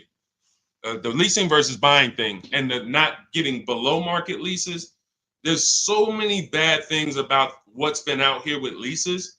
It's horrific. I spend every day putting out information trying to dispel this. But I realize there is so many voices that have told you guys things, but here's the thing. I talk numbers and I show numbers. If you pay attention, the people who tell you about leasing never talk numbers. They never show you numbers. All they do is rent. Leasing is renting. Leasing limits you.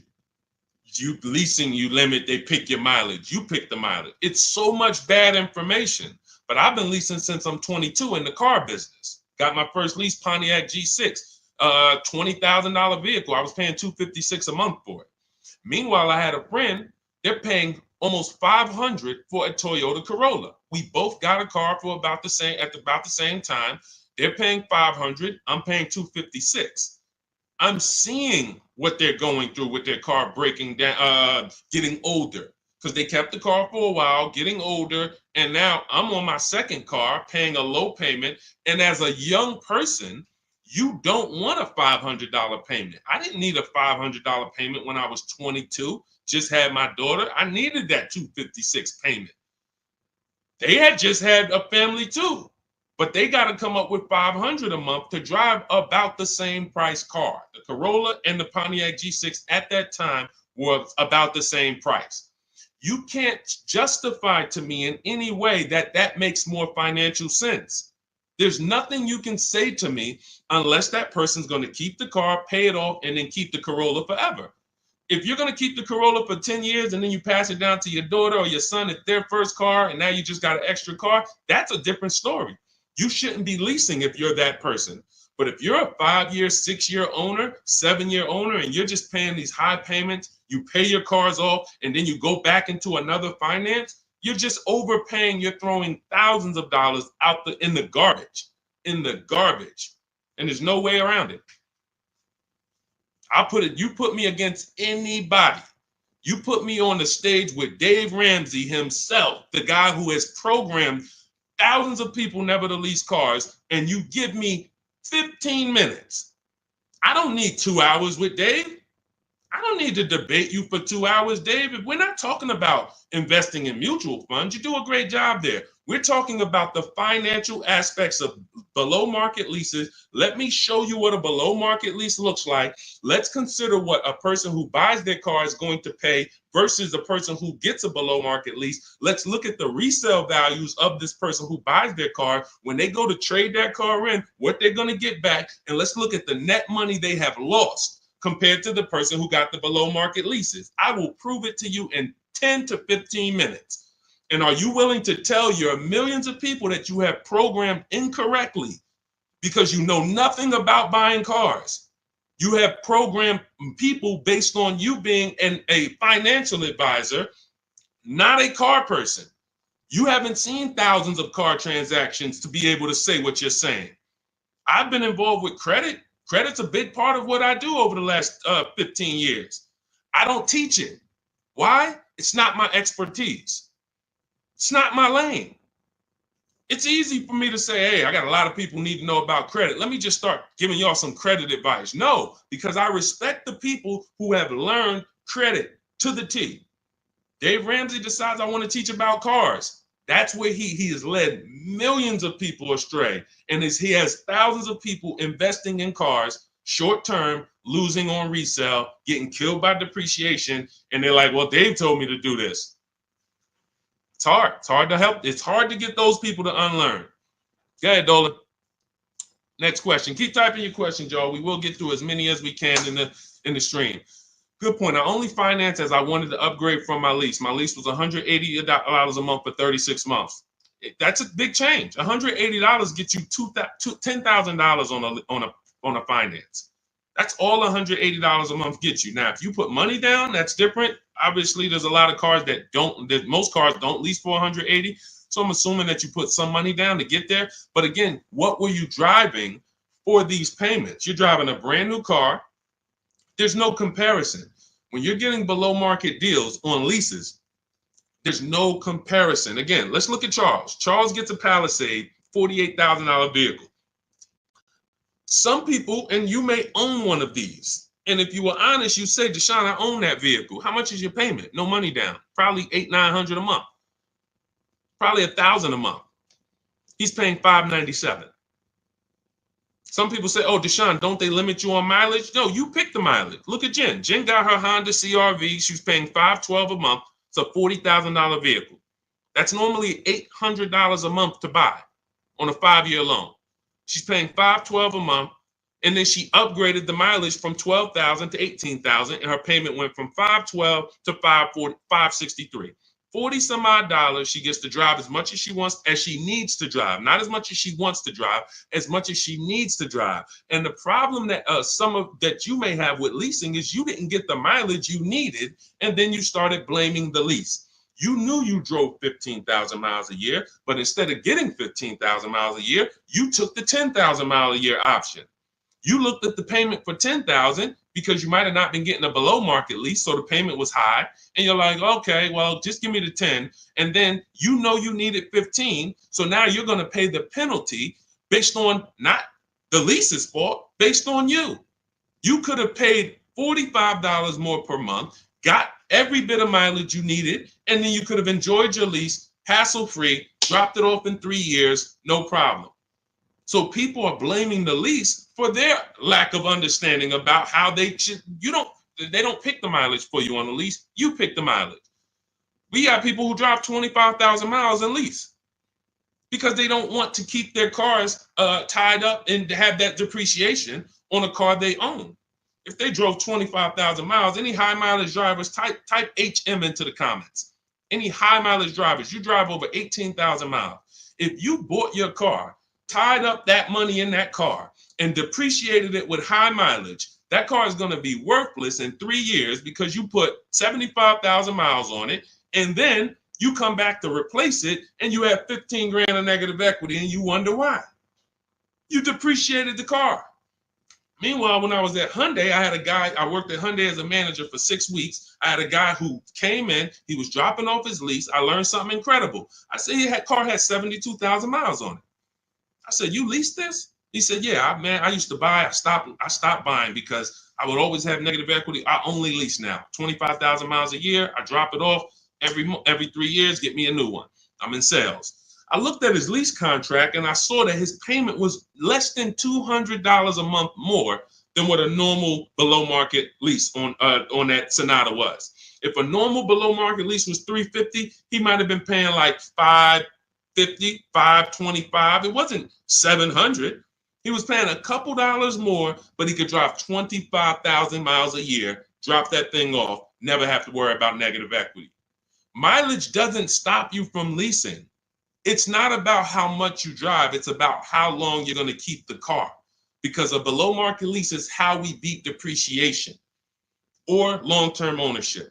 Nothing to do with how much you drive. You pay for the mileage whether you buy or lease. Doesn't matter.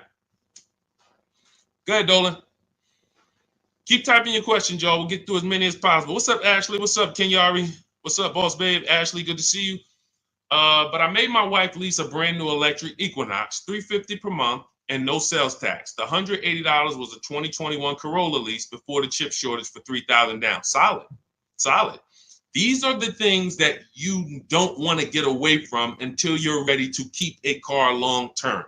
If you are leasing and not keeping cars 8 years, keep leasing. Make sure you're getting multiple offers so that you can get these below market leases, so that you're not paying these prices on the commercials that you see with $5,000 down and all of this tax that's not included. We are getting below market leases, and in order to do that, you must get 5 offers, at least 5 offers. Now you get these below market leases, and you keep doing that until you are ready to buy something. Because as Cafe just said, if he's paying $3,000 down, $180 a month, somebody who bought that Corolla is paying $3,000 down, $500 a month, because a Corolla is probably about 25 grand now. So that's a $500 a month payment with their taxes that they're paying when he's paying $180. This is not, look, for a brand new electric Equinox, he's paying $350 a month. This is someone else who knows how to get great lease deals, whether he's negotiating for them or whether he's calling around getting multiple offers. It doesn't matter. He's getting prices that you are not getting. And that's the prices we get. You want to understand that all prices aren't the same. There's below market price, there's market price, there's above market price. Above market is for the people with no strategy. You just walk in and you sign the deal. You might say no one time, and then the next offer you sign it. Market value is for the negotiators who are trying to feel for the bottom. You don't know where the bottom is, but you say, hey, take $2,000 off, we got a deal. Give me invoice price, we got a deal. You're paying market value. You're not getting anything special because there's hidden money, rebates, incentives that you don't know about. There's markups in the lease contracts, in the money factor, money hidden, you don't know about. And you'll never know about it until you get multiple bids. But below market price is reserved for the people who are shopping multiple dealers. We do it from home, getting multiple offers, and now you're paying $350 a month for a car that other people are paying $600 a month to own. You cannot justify pulling up in the same car and one of you is paying $350, one of you is paying $600. But the one who's paying $600 says, well, I'm going to own this. But by the time you pay it off, you're just going to turn around and get another car and do it all over again. So you never win, ever. It's a bad way to move. Go ahead, Dolan.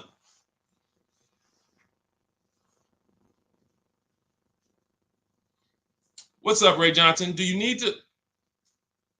Hold on. Do you need to know all the bells and whistles? I don't know what that means. Can you rephrase that question? Let's type it in another way because I don't know what you mean by that. Can you elaborate? What about the people that drive high miles? You should still be asking yourself, how am I going to beat depreciation? The first step in my process is to determine what I'm going to do to beat depreciation on this depreciating asset I'm buying. So if you're a high mileage driver, you drive more than 18,000 miles per year, you're depreciating your car so rapidly that in 5 years, you're going to have, call it 100,000 miles plus on the vehicle, but your loan does not move that fast. Most of your loans are going to move this way, but your depreciation is moving like this because you are just using the heck out of the car. This is point and proof that you pay for usage, whether you buy or lease. If you bought a car and put 100,000 miles on it, you do pay for that. If the same person bought the same car, but they only put 50,000 miles on it, their car's worth more than yours. They can sell it for more. So you lose based on your usage. So in the short term, you can't win driving high miles because you are literally destroying the value of your car. Then you flip to another car. That'd be like you doing this. Hey, do me a favor. Give me this car, let me depreciate it like crazy, then let me swap it out and let me get this car depreciated like crazy, and you just keep doing it. Depreciate it like crazy, but you're never getting to the point where the car is paid off and now the car starts to depreciate like this. That's for the people. If you have a car that you've had for 10 years, 12 years, 9 years, 14 years, this is what the car is depreciating like. You're losing a little bit every year. If it was worth 9,000 this year, it's probably worth 8,200 next year. You beat depreciation. And that's when you enjoy, this is the benefits of ownership. This is what I call in my book, the reward stage. You don't get here without long-term ownership. And if you're not built for long-term ownership, that is okay. But what you should be doing is doing what my client who was in Hyundai did, doing your high mileage lease, shopping for a below market lease, and then driving the mileage you need and dropping off your car in 3 years and going and getting a new one over and over again. You're never tying up your money in these cars.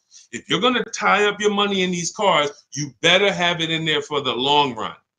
If you're going to tie up your money for 5 years in a depreciating asset, you are losing money in depreciation. Like you can't get it back. That's why you're never happy with what the car is worth. When you come and find out what your car is worth, you're like, I can't believe that's all you're giving me for my old car, because you're thinking about how much you put into it. Long-term owners like this, those of you who have cars that you kept for 12 years, you're not thinking about the resale value, right? Right or right? You're like, Sean, I got so much money out of this car. I had this car, man. The transmission went out. I put a new transmission in it. I got my money out this car. That's the benefit of buying. And if you're not buying, you should be if you're not getting there, you should be shopping for below market leases, never tying up your money in these cars to begin with. It's only 2 ways. Get out the middle. It's 3 people. Long-term keepers, short-term leasers, then it's the people that's stuck in the middle. You buy your cars, trade them in. You lease the car, you buy the lease. Stuck in the middle. Go ahead, Dolan. All of this is in my new digital book. If you're like, Deshone, there's no way I'm going to remember this. You can get my new digital book. It's called Cars from Home, 7 Steps to Saving Time, Money, and Avoiding Dealerships. It's already 5-star rated. Thank you to everyone who has rated and reviewed the book on Goodreads. We appreciate you. You can get your copy. It's normally $97, but for the next 30 minutes, you can get your copy for $24, which is 75% off if you get to my TikTok bio, my Instagram bio, the YouTube comment link, or the Facebook comment link before the 30-minute timer hits 0. After the timer hits 0, price does go back up to $97, and it's worth every penny of $97. This book will be the top 3 most valuable books in your library. And when I say valuable, I mean the books that save you money. There's only a few books. I got a bunch of books. You guys can see I'm grabbing them. There's only a couple of these books that have actually put money in my bank account or helped me save money. There's not a lot of them. This will be the top 3 most valuable books to your bank account. That's all I care about. So go grab your copy, TikTok bio, Instagram bio, YouTube link, or Facebook comments, and you'll have everything we teach in the blueprint of how to get below market leases, below market purchases, below market new cars, used cars, high mileage driving. Everything is in there step by step. It's a blueprint. All right. Go ahead, Dolan. All right. Buy a car for the first time. I'm going through my bank. My budget is $8,000 and I finance the rest. So you have $8,000 cash. You want to see, can I get a vehicle without using that cash? So if you're talking about financing, first thing you want to decide is, what can we get without a down payment? So depending on where I want my payment to be, let's say $350 a month. Maybe I want it to be $350 a month for 5 years. Well, can I get a car with everything I want, everything I need, $350 a month for 5 years? That's my budget. If I could do that, I don't need a down payment. Now, if you say, okay, $350 a month for 6 years, no money down, that's a little more money. If you say, all right, $350 a month for 5 years, but then I'm going to use some of my down payment. Now I can get even more car. And then your max budget might be $350 a month with my down payment for 6 years. See, all of those numbers didn't change, but the terms changed and what you bring to the table changes. That budget doesn't change, but you don't realize if I get a car for $350 a month for 5 years, I paid less than if I get a car for $350 a month for 6 years. So these is how we budget. I actually have a tool in my book called the Perfect Budget Calculator I created, where you put in your preferred down payment, you put in any equity you have from your old car, you put in your max monthly payment, you put in the average interest rate, and it'll give you up to 6 goals that you shop from. So when I went and got my used Infiniti truck, I had 6 goals. One of them was no money down 5 years. Next one was no money down 6 years. Third one was money down 5 years. Money down 6 years. Then the fifth one was money down and the equity I had from selling my old car. And then the sixth one was money down, equity, and 6-year loan. See, there's multiple ways to budget where you don't go over your max. But I find the problem is when we budget with our max in mind, I only want to spend $500 a month, $500 a month, $500 a month. You usually go in and you spend what? $600, $550. You're putting $1,500 on a credit card because you didn't calculate the taxes. The tool in my book, the Perfect Budget Calculator, calculates the taxes in your state. So you don't go in and say, oh man, I didn't know there was another $3,000 in taxes and fees. Who's had that happen? Oh man, I thought we was making a deal, but you forgot about the taxes and fees. See, all of this stuff you don't realize should be normal in a complex financial transaction. But what they've taught you in the car business is to just treat car buying like you're buying a TV because it makes them very rich.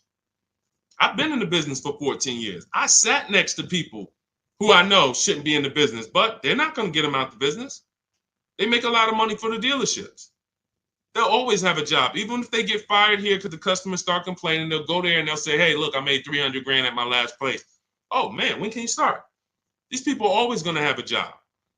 So when you look at the industry and say, okay, if this is what the industry is like, what do they care about me? They don't.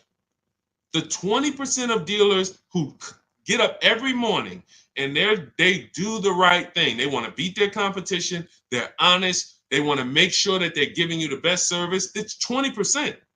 2 out of 10. You're going into your local dealer and you're buying from them, not realizing that's an 80% dealer. All they do is make a lot of money on their customers. If they can't make a lot of money on their customers, they won't sell the car. And you know what's beautiful about the car business? For those of you who are wolves and sharks and evil, it's not about the customer winning. It's about you making the customer think they won. I'm going to say that again. For those of you who are like, what business could I get into where I can make 200 grand? And I don't need to have morals as long you are trained to make the customer think they won. And that's all it's about. If that's why you start high and you come down. If you know your price on your car is $600 a month, you start at $800. This is what the worst people do. You know that the full price for your car is $600 a month. When Mr. Jones sit down, hey, Mr. Jones, all right, we got a great proposal for you. Great news. We're going to make you a great deal today. Your payment's $790 with $2,000 down. What? That seems like a high for this car. The car's only this. That seems real high. And then I didn't even want to do any down payment. All right, so you didn't want to do a down payment. So, all right, look, if I could get the down payment out, your payment would go from $790 to now it's $840. No down payment, though. What's more important than you, the payment or the down payment?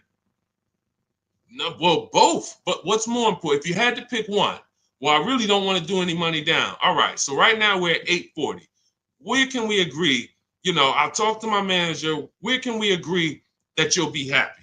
Because I want to make you happy, Mr. Jones. Nah, I mean, I'm thinking of paying I really wanted to be at $500, Mr. Jones. I understand. Where'd you come up with that number? I just thought I'm looking at the car. I'm thinking, 500 seems fair, but follow me, Mr. Jones. You're looking at this car. You know where the demand is. You know there's no cars around. This is all stuff that's not true. You don't know where the demand is because you haven't shopped. There's no cars around. You don't know that because you haven't shopped. But these guys we are absolutely trained to, if you want to use your powers for evil, it is very easy to get you. That's why we don't shop that way. I would never send you in to deal with people who negotiate every day for a living like this. Your power is being at home, having multiple dealers compete for your business, and that's how people like Tasha get these deals. Thousands off on a brand new car, only 1-year-old car. This is how we got grandmothers who do this. Look, India, ridiculous deal on a Toyota. Look, Hyundai, $365 a month, no money down. 2024 Hyundai Elantra, limited with the leather in it. She didn't get that going in negotiating. You can't. But from home, that's where the power is. That's why our entire system is called Cars from Home. I can sit here and walk you through why you can't win. I don't care who you are. So when I'm telling you, you have to change the way you shop. When people say there's no deals, they're right. To you, there's no deals. To someone who doesn't have shopping strategy, doesn't know how to put dealers against each other, there are no deals. But to people like us, we've been making deals. Let me show you, Bonita. Let me show you a pandemic deal. When people were out there thinking, no deals, Deshone, this is so bad. When is the market going to change? Look, Bonita, 2022, she leased her dream vehicle, a 2023 Kia Telluride. She put $600 down, drove off $600 a month. She gave him $600, drove off. No money down lease. People were leasing and buying these vehicles for $10,000 over sticker.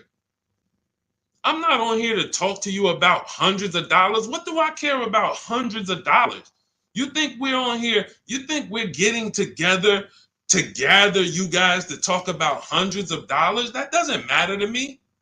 Thousands is all we talk about. Every single thing we discuss here is $1,000 mistakes. You not leasing when you should be leasing. $5,000, $7,000 mistakes minimum. You not getting multiple offers on your car. Could be depending on the car, you look at somebody like Kimberly. Kimberly gets $20,000 off her Maserati. $20,000. Sean gets $20,000 off his F-150 Lightning. These are just some of the, look, even somebody like Tiffany, let's take a smaller discount. She gets a Mazda CX-90. She gets $6,500 off. What happens? There are people who got that same car. You won't say, they're not going to say it. They'll never say it. They'll never come on here and say, hey, Deshone, I got that same car you just showed her get, and I only got $2,000 off. They won't say I overpaid by $4,500 because I didn't know this. But I'm telling you, I know this because I've been working with people around the country. So understand, we're not here to talk small numbers. When we're tapping in, we're asking you to tap in, lock in, so that you can actually keep thousands and thousands of dollars in your bank account instead of putting it in these cards or giving it to these dealers. That's it. So everything we discuss is out of my new book, Cars from Home, 7 Steps to Saving Time, Money, and Avoiding Dealerships. It's a 7-step process. Doesn't matter whether you're leasing, 7 steps. Doesn't matter if you're buying new, 7 steps. Buying used, 7 steps. You want to sell your leases, which who didn't know you could sell a lease? Put a question mark. Who didn't know you could sell a lease? Type a question mark in the comments. Question mark. Deshone, what do you mean you could sell a lease? Okay, thank you. We're renovating with the jeans. Okay, look, Lynn, Brooke, Miss Tucker. Look. How much does that cost you? Not knowing, and we begin to teach people to do this during the pandemic because every single car was $7,000 to $10,000 more than it was truly worth. So a Jeep Grand Cherokee, I sold my Jeep Grand Cherokee for $28,000 after I had leased it for 3.5 years. 39 months, I leased it, and then I sold it for $28,000. The vehicle, brand new, was $35,000. Brand new, that Jeep Grand Cherokee Laredo that I leased for $330 a month, paid $330 a month for 39 months. I sold it for $28,000. CarMax won the bid, and I put $9,800 in my pocket. I helped my mother sell her lease on her Mazda CX-5 for $10,200 in equity she put in her pocket. Now, those equity numbers don't exist anymore. That was a once in a lifetime seller's market. Well, so far in our lifetime, so far, there's people who still want that. They still are basing, and you may know people who are like, hey, well, I'm gonna buy this car and I'm gonna flip it because I bought a 2019 Mustang and then I sold that Mustang in 2021 and got all my money back. Try that again. You're gonna lose everything. It's over. It's over. That was a limited inventory, global shortage, chip shortage. Everything's worth $7,000 to $10,000 to $12,000 more. Those who cashed out won. Those who cashed out at that time won big. You can look back over history, and I helped a lot of people do that. You can look at my videos. Some of my biggest videos, 5 million views, 3 million views, was how to cash out. People coming on there, yo, I just sold my lease. I made $7,000. Yo, I made 10 grand because of you. Yo, I sold 2 leases. I'm telling everybody during the pandemic, cash out, cash out, cash out, cash out. You won't be able to do this again. But there's still money to be made if you have equity in your lease. There's still $2,000, $1,700, $3,000, $4,000. Some of you low mileage people who you lease, but you only drive 5,000 miles a year. There's equity there. But you got to know how to get it. You got to know how to get bids. What's the process? And get we get bids from CarMax, Driveway, Carvana, Kelly's Blue Book Instant Cash Offer. What is that strategy alone worth? Just the cash out, just the equity assessment, step 2 in my process is worth. For those of you who trade in cars, that right there, one step out of my 7-step process is going to be worth thousands of dollars to you. So you can get my new digital book, Cars from Home, 7 Steps to Saving Time, Money, and Avoiding Dealership, and you can get it for 75% off. That's my welcome offer to you, but it's only for 30 minutes. You go to my TikTok bio, my Instagram bio, the YouTube comments, or the Facebook comments, click that link, and get your copy for 75% off. You won't even pay the $97 price. You'll pay $24, but you got to get there before the timer goes to 0, and then it goes back up to $97, which is worth every penny. Book's worth every penny of $97. It'll be in your inbox in 2 minutes. And make sure as soon as you get the book, you screenshot the thank you page, because the link to open the book is actually on that page. You open the book on that page, and I also email you a copy, but my support team's email is actually on that page as well, because sometimes you type your email wrong, you're typing fast, you're trying to hurry up and get it before the sale, and then you end up typing your email wrong. We can't send the book to a wrong email, so that you'll have my support team's email there. But this is the most serious thing outside of buying a house. There's nothing more serious to me. And some of you are not going to even buy houses. Some of you like, Deshone, I'm a renter. I don't plan on buying. That means the car is your most expensive purchase. And you're going to do it over and over again. You might have 5, 10 of them in your lifetime or more. You lose $5,000 on every one because you didn't have strategy. That's a tough gig. That's a tough gig. I wouldn't want to be in that situation. And I'm not going to be. And anyone who's listening to me is not going to be. Go ahead, Dolan. Let's keep the show on the road. Do you need to know all the extras you want? Upgraded sound system items that are not in the base price? Absolutely. Whenever we buy a new car or we shop for a lease, we always build our car. We go on the site because we want to know everything's available, because we don't want to get a car and find out there was an option we wanted that we didn't get. And we also want to know what we can live with and live without. And we want to build our car to come up with an MSRP. So if the car you want the panoramic sunroof, you want the blind spot monitors, which most cars come with now, whatever it is, you need to have an idea of what that's going to cost. So once we build out our car, we determine our car is $42,900 the way we want it. Now, most times we're going to reach out to dealers and they're not going to have the exact car. That's why we always come up with, and when we're leasing, we come up with a couple colors. Buying, we don't compromise as much, because this is a car you need to love. You're going to have it for 8+ years. You don't want to compromise on what you want, or be talked into something, or let you convince yourself of getting something, a color you really don't love, because you're buying this car to keep it for the long run. Now, on a lease rather, you can be much more flexible, because in 2.5 years, you're getting ready to shop again. You get a 3-year lease, 2.5 years, 6 months left, it's time to shop again. So we want to make sure we can be more flexible with that.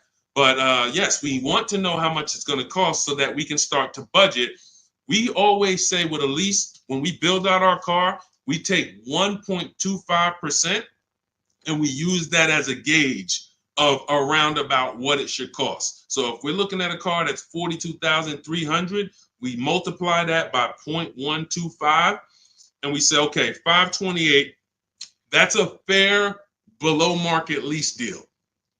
Now, if we can do better than that with bids, we will. If the lease program is not as good, when we get our bids, it might come in at 1.3, 1.4, our best offer. We're going to have more offers than that. If your other offers aren't higher, then you didn't shop the right way. Because when you shop, you should see a $3,000 to $5,000 to $7,000 difference from your best offer to your worst offer. When you get offers the way we teach, you're going to get more market value, below market value, above market value. You're going to see them all. And you're going to be like, wow, I can't believe all these dealers, this their best offer? Yes, they want to sell and make a lot of money. But we don't care about them. I don't focus on the 80%. We're looking for the 20%. So we use this as a gauge to say, all right, this is around about what I think I should be looking at paying, depending on the deal that I get when I actually get my offers. So that's why it's important for us to build the car. Those are all the reasons it's important for us to build the car before we actually go shop for it. Okay? It's a great question. I see you. I'm leasing this year. There you go. If I could get more people to lease, wake up and look. I don't want you leasing if you're keeping your cars 8 or more years. That's the key, because sometimes people will come on the stream, hey, is this all about leasing? No. If you're buying, there's so many things you need to know about getting below market purchases. New cars, used cars, we haven't had those questions come in. People are not really asking questions about used cars and things of that nature, but I'm answering the questions that Dolan puts up that you guys are writing. So when we look at purchasing, there's a ton of questions that we got to look at, ton of questions. But when it comes to people not keeping their car 8 years, you should be shopping for leases. You're not keeping a car long enough to beat the depreciation. The depreciation's going to kill you, not the loan. Doesn't matter. Loans, okay, you could pay cash. Doesn't matter. The depreciation's going to kill you. That's what you're doing. You're buying a depreciating asset, trying to keep it short term, flip it, and do it again. You can't win. The only way to win with a depreciating asset is long-term ownership, or never tie your money up in it in the first place, which is a below market lease. Go ahead, Dolan, throw that one back up. Arturo, does your credit score affect the lease? Sure. You want to have fair credit. I always tell people you want to get to about a 660, 680, similar to if you were trying to get a good deal on a house. You would be trying to set yourself up with a good credit report to buy a house. Now with leasing, you can also lean on payment history. So if you have a $400, $500 a month payment, you've been making it on time for 2 years, that weighs heavily in you getting approved. I always say it's nothing that gets you approved for a new car like a paid on-time payments for your old car. The banks look at that and say, well, hey, we can see, yeah, credit cards might be high, but they never miss the payment on their car. They never miss that $500 payment. That means something to the banks when your credit score is a little in that marginal in that marginal range or that mid range. So I always tell people, get to a fair range, work on your credit so that you're able to lease, and don't tie up your money in a long-term purchase because you can't lease right now. If I couldn't lease right now, my only mission would be to get an inexpensive car, get my credit to a 660, 670 to lease. I wouldn't be trying to get a Dodge Charger, $20,000, $30,000, $40,000 car. I'm going to pay 20% interest. And when I go out to replace that car, I'm going to have so much negative equity because the interest alone is going to bury me because I don't have good credit. So now I'm no closer to leasing. My payment is going to be high. And I usually end up with an older car because I'm trying to squeeze my way into a nice car that I could show off and feel good about. Nah, I mean, I work hard. I want to be able to drive something that, I feel good about. But you haven't qualified yet. You haven't qualified to drive something great yet. If you have a 500 credit score, 600 credit score, you're not qualified to drive something ideal yet. You should be sacrificing to get set up so that I can make a power move. And what you do in getting set up is you get the least expensive car. that you can get a loan on. You get a $10,000 car, quality, small car. Try to get something that brand new was $24,000, $25,000, Hyundai Elantra. Get yourself a smallest car that you can qualify for, and you have minimal payments, $200, $250 a month payments. You pay those payments on time. You make sure it's a quality car, and you go and you make a move for a lease once you've established yourself. Or you can just do what other people do and say, you know what, who could get me in this brand new whatever, or who could get me in that, used Mercedes? And you're going to lose in every way. The quality of the car is not going to be ideal. The loan is going to be out of control. The interest is going to be great, ridiculous. You might not get a great price on the car because you come in looking desperate. You need a car, not want a car. You need a car. So nothing is working for you. Everything's against you. So it's much better for you to discipline yourself. Say, look, I don't mind driving something that I don't feel great about, but I'm working on my credit. I'm going to make these payments on time. I'm going to get myself to a 660. I'm going to have 2 years of on-time payments, and then I'm pulling off the lot in a brand new lease. Power moves. That's a plan. Go ahead, Dolan. And in my book, that's called the SMART car strategy. It stands for saving money at the right time. If you can't qualify for a lease, your only goal should be to set yourself up to lease. Now, if you're buying and your credit's not good, I'm an 8-year person. I keep my cars 8 or more years. Nothing wrong with buying a higher priced car and refinancing it later. So if you say, hey, I need to get, if you're a long-term person, your goal should be get a great price on the car. You're going to pay more in interest and then fix your credit. And instead of changing the car in 2 years to a lease, you would change the loan, refinance, and then you would keep the car. So it's depending on long-term versus short-term is everything. That's why in my book, it is step 1. You need to know from the get-go, am I a long-term person, 8+ years, or not? Because that's going to be the foundation we build on. Everything else comes after that. Karen, thank you for helping with my digital book. I wasn't checking my email. Of course, we want to use cars. So you're just following the multiple marketplace strategy. There's steps before that. And here's what I tell you, guys who have my book, ask yourself, what step am I on? This is what I tell everybody that I work with. Ask, what step am I on? Because if you're doing step 3, but you have not done step 1, that's a clear indicator. Oh man, I haven't done step 1. Step 1 is leasing versus buying. Most important question. How are we beating depreciation? We go into deep. I show you lease scenario, purchase scenario, lease scenario, used car scenario, to make it very clear that if you set out to buy, but you should have leased, can't help you. You're lost. And I talked about that earlier. We ran Zafrina's $579 a month payment versus what a new car would cost her, which would be $900 or $65,000 car. That would have been $1,100.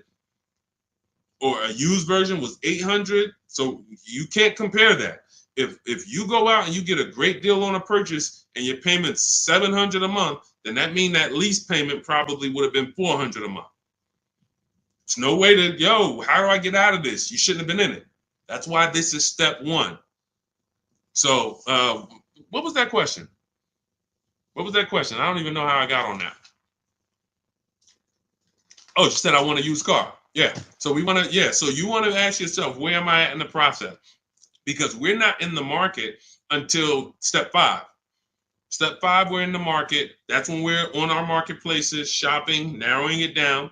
We have specific ways we narrow down used cars.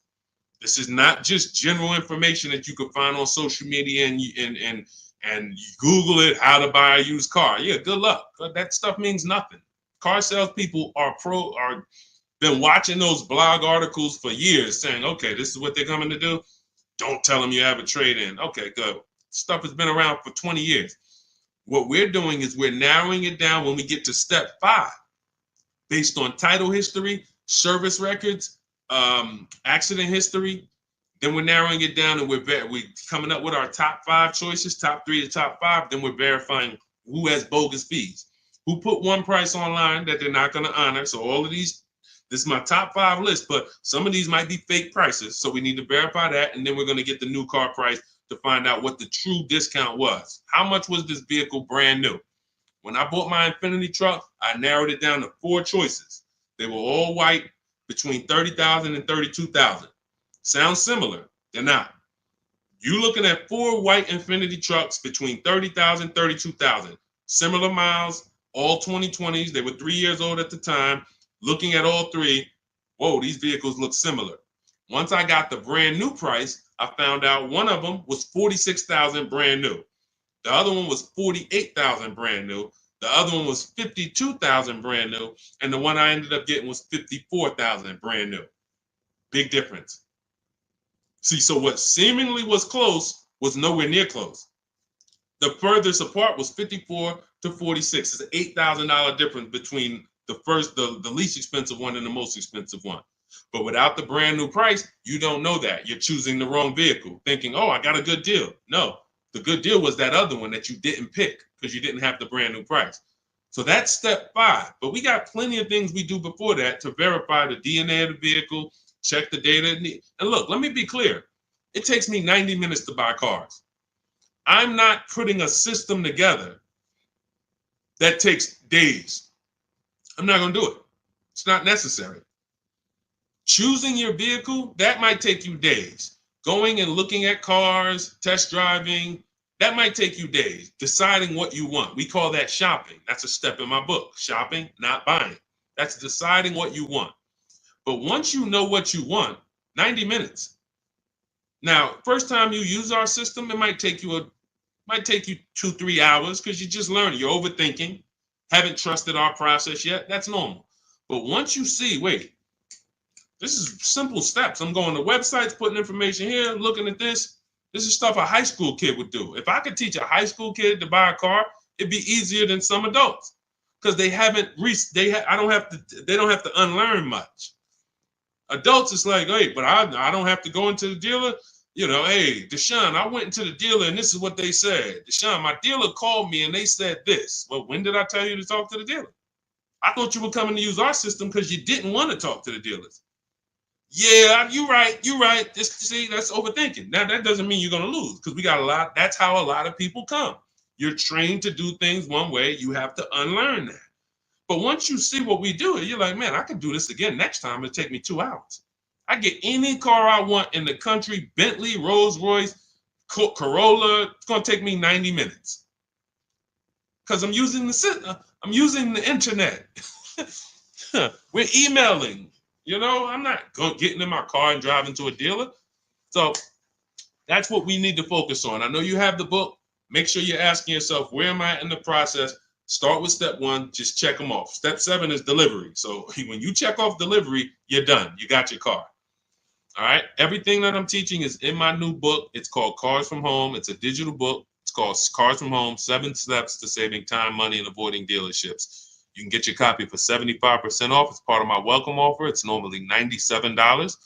But if you get to my TikTok bio, my Instagram bio, the Facebook comments, or the YouTube comments before the 30-minute timer hits 0, you got your copy for 75% off, which is $24. And it'll be in your inbox in 2 minutes. So once the timer hits 0, price does go back up to $97. And it's still worth every penny at $97. Go ahead, Dolan.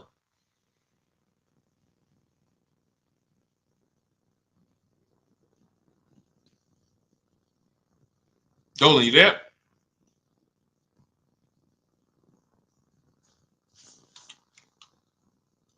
All right. Is it worth buying a BMW or Mercedes brand new or pre-owned certified?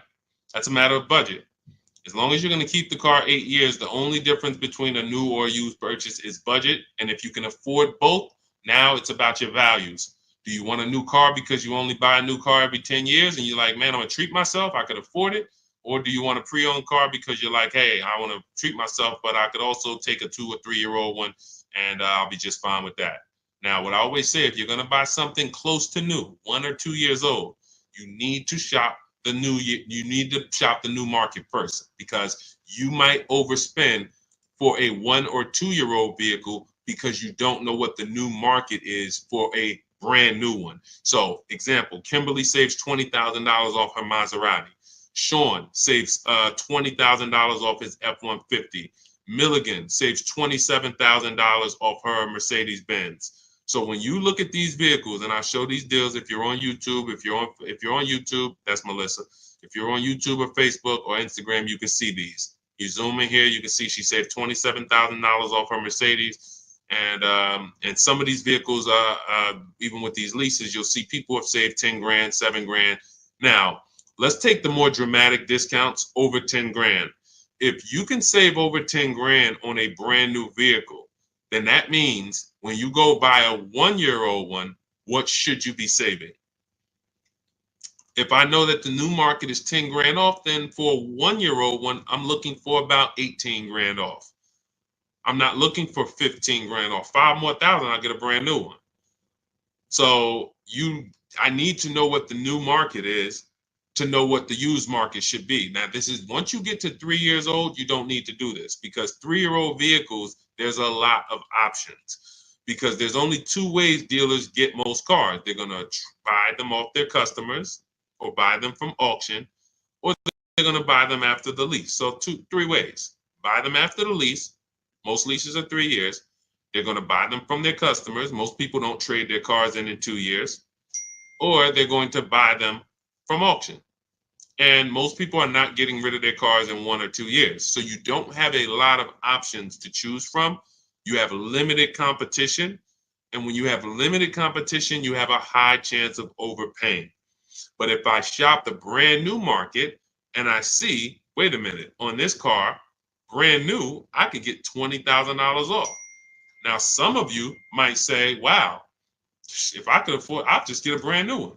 If that's the market, because I didn't know that the discount was going to be that big. But once you see this, okay, I know I can't pay more than on a used one. See, somebody who would buy a 1-year-old F-150 Lightning, truck's normally 70,000, 73,000. So they might look at a 1-year-old one for 55 and be like, wow, that looks good. Thank you, Renovating with the Gene. They might look at it and be like, okay, wait, this is a 1-year-old vehicle and you asking 55,000 for it? That sounds good. Because it's brand new. How much is it brand new? Well, 73 brand new. Whoa, that's a big discount, man. All right, yeah, I ain't gonna even argue with you. Let me get that. Not realizing that the brand new market on that vehicle, the person saved $21,000. So 73, 63, 53. So literally the brand new market on that vehicle was lower than what you just paid for a 1-year-old vehicle. And what's going to happen when you go to resell that vehicle later? You're going to lose because you overpaid by thousands of dollars. So this is so important to understand. People overpay for used cars all the time for a variety of reasons. They don't know what it was originally. What was the original new car price? To even know they're getting a good deal on a used one. They don't know what the actual new car, again, this is for the 1 and 2 year people. You got options because somebody asked, hey, should I buy brand new or should I buy pre-owned? That means you probably have the money to afford both. So you might go out and buy a 1 or 2 year old pre-owned. But if you're like Milligan and you bought one of these electric ones, she saved $27,000. If you went in and you bought a 1-year-old one and you got 20 grand off, you might think you won. But she got 27,000 off a brand new one, which means if I saw 27,000 off a brand new one, for a 1-year-old one, I want 35 grand off. I want 38 grand off. The new market for this vehicle is very soft. So that means the 1-year-old market should be very soft. It's an extreme depreciation. Another reason why you don't buy these vehicles. Now, mind you, you know what I didn't mention? The people who paid for this vehicle and didn't get $27,000 off. It's people who are going to see this stream. Again, most of them will never say it. They have this same vehicle that Milligan has. Same $73,000 vehicle. They went in, they negotiated. They said, listen, all right, come on, man, make it 10 grand. 10 grand off. And they went home thinking, hey, honey, you're not going to believe this. Guess how much they took off the truck? How much? 10,000 off. They in there, oh, I won. See something like this? That's why you can't feel for the bottom. Negotiating and feeling for the bottom, wondering, all right, I think I'm at the bottom. That sounds good. You can't win.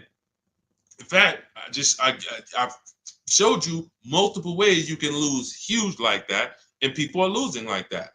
You can't feel for the bottom. You don't know what we have as the dealers. You don't know what rebates I have. You don't know how many incentives I have. You don't know if the manufacturer sent us extra money because we got to move these vehicles. You don't know any of that.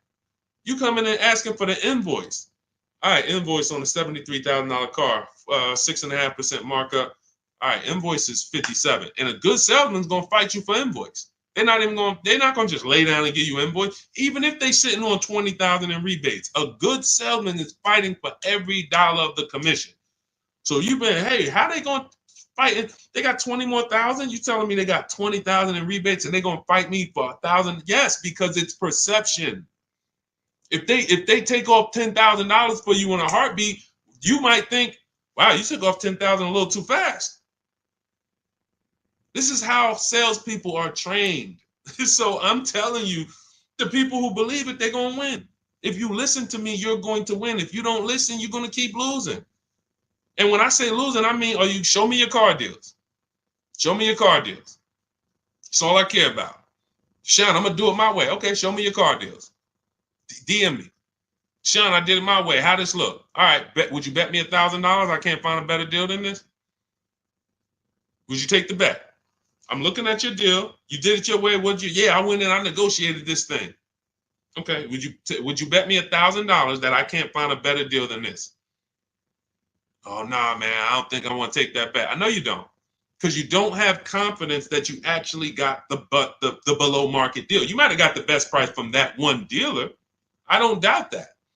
But that dealer is an 80% dealer, and his competition would blow this price away. But because you didn't talk to his competition, you never gave his competition an email, you never gave them an opportunity, you don't know that they would have beat this price by $3,000 or $5,000 or $10,000. That's what we do here. That's what Cars from Home is. That's why our system is called Cars from Home. All our deals, 90% of what we do is from home. 90%, and sometimes 100%. Only time we can't do 100% is if a dealer doesn't deliver or we're buying a used car. Used car, we must go to the dealer. We must test drive that. That's our last step in our process before we lock the deal up. We cannot, but we've had tons of people who never left their house. I have a couple of them on here. Delivered the car. Let's see, we got people on here. Leasing process went quick. Sent the email. Anyway, I could pull up a bunch of people who just did. That's simple, because dealers this is 2024. Like, people think Carvana is the only place that delivers cars. There's plenty of dealers, especially the 20%, that'll bring the car right to your doorstep. Look, about 5 days I walked out. Yeah. Anyway, all right. I think we've done enough. Look, everything that we've taught today is out of my new book, Cars from Home, 7 Steps to Saving Time, Money, and Avoiding Dealerships.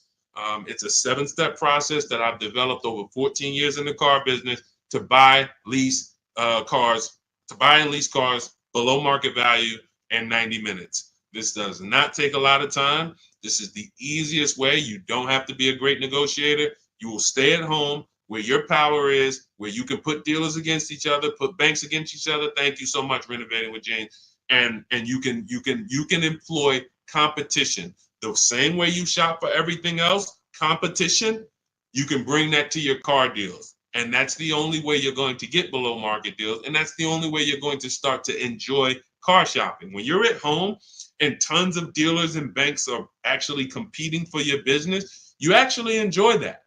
That's why when you see people like Teddy, who said that I will never lease another car any other way. Look, suppose it's a bit wordy. Look at Teddy. You got his BMW 2024 i4 M50, $73,000 vehicle. His best offer was $856 a month, which is a 1.16 lease. His highest offer was $1,123 a month from another dealer. His closest dealer, his local BMW dealer, was where was it? Look, the dealer closest to me was $986. His closest dealer that he probably drove by and saw the car and said, man, all right, I'm gonna work with them one day. $986 a month. He ends up paying $856, over $130 less than his local dealer. But he did it from home. And he said at the beginning, I will never, I repeat, never lease another vehicle any other way. Now, had he bought the car and got $10,000 off, he would have said, I will never buy a car any other way. The Cars from Home way is how you are in control, how you feel like the prize. And when that 20% dealer wins your business, you feel like you won. You know you won. So, all right, let me get out of here, y'all. Grab your copy as my welcome offer to you of Cars from Home, 7 steps to saving time, money, and avoiding dealerships.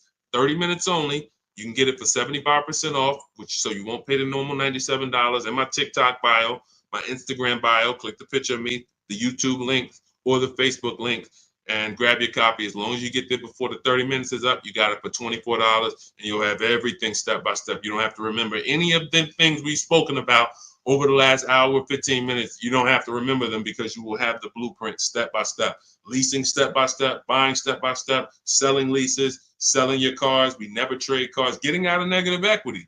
All in there, high mileage driving, everything in my 14 years of experience is in that book. All right, so I look forward to you guys using it. Make sure you send me your success stories. Write me emails when you make your deals. Let's continue to 30 minutes now. It's only available for 30. Now, it's available forever. $97 is the price. Normal price of the book is $97. But for 30 minutes, you can go to my TikTok bio and you can get your copy for $24, which is 75% off. All right. God bless you guys. I'll see you soon. And keep unlearning, keep relearning. Thank you. Thank you.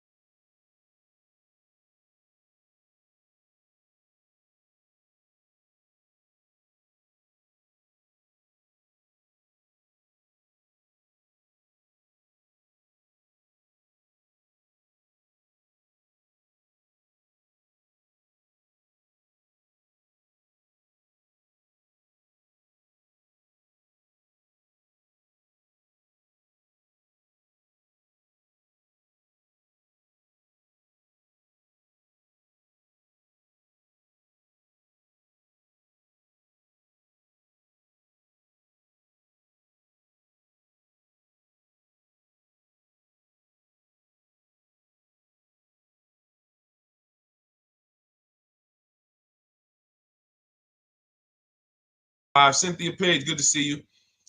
But the first thing I want to do is warn everybody to tell your friends, sell their electric cars. Show them the video.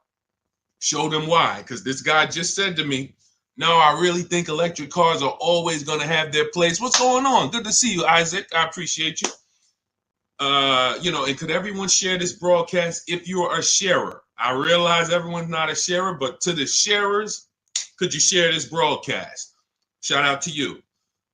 Warn your friends that if Donald Trump gets in, he's already said he's going to make sure we could always have gas cars. That's good. I like a gas car. I haven't bought an electric car yet, but a lot of people have. And the minute, automakers do not want to make electric cars. Take it from me. I was in the business for 14 years. They kept dragging their feet. What they did was they made better gas cars.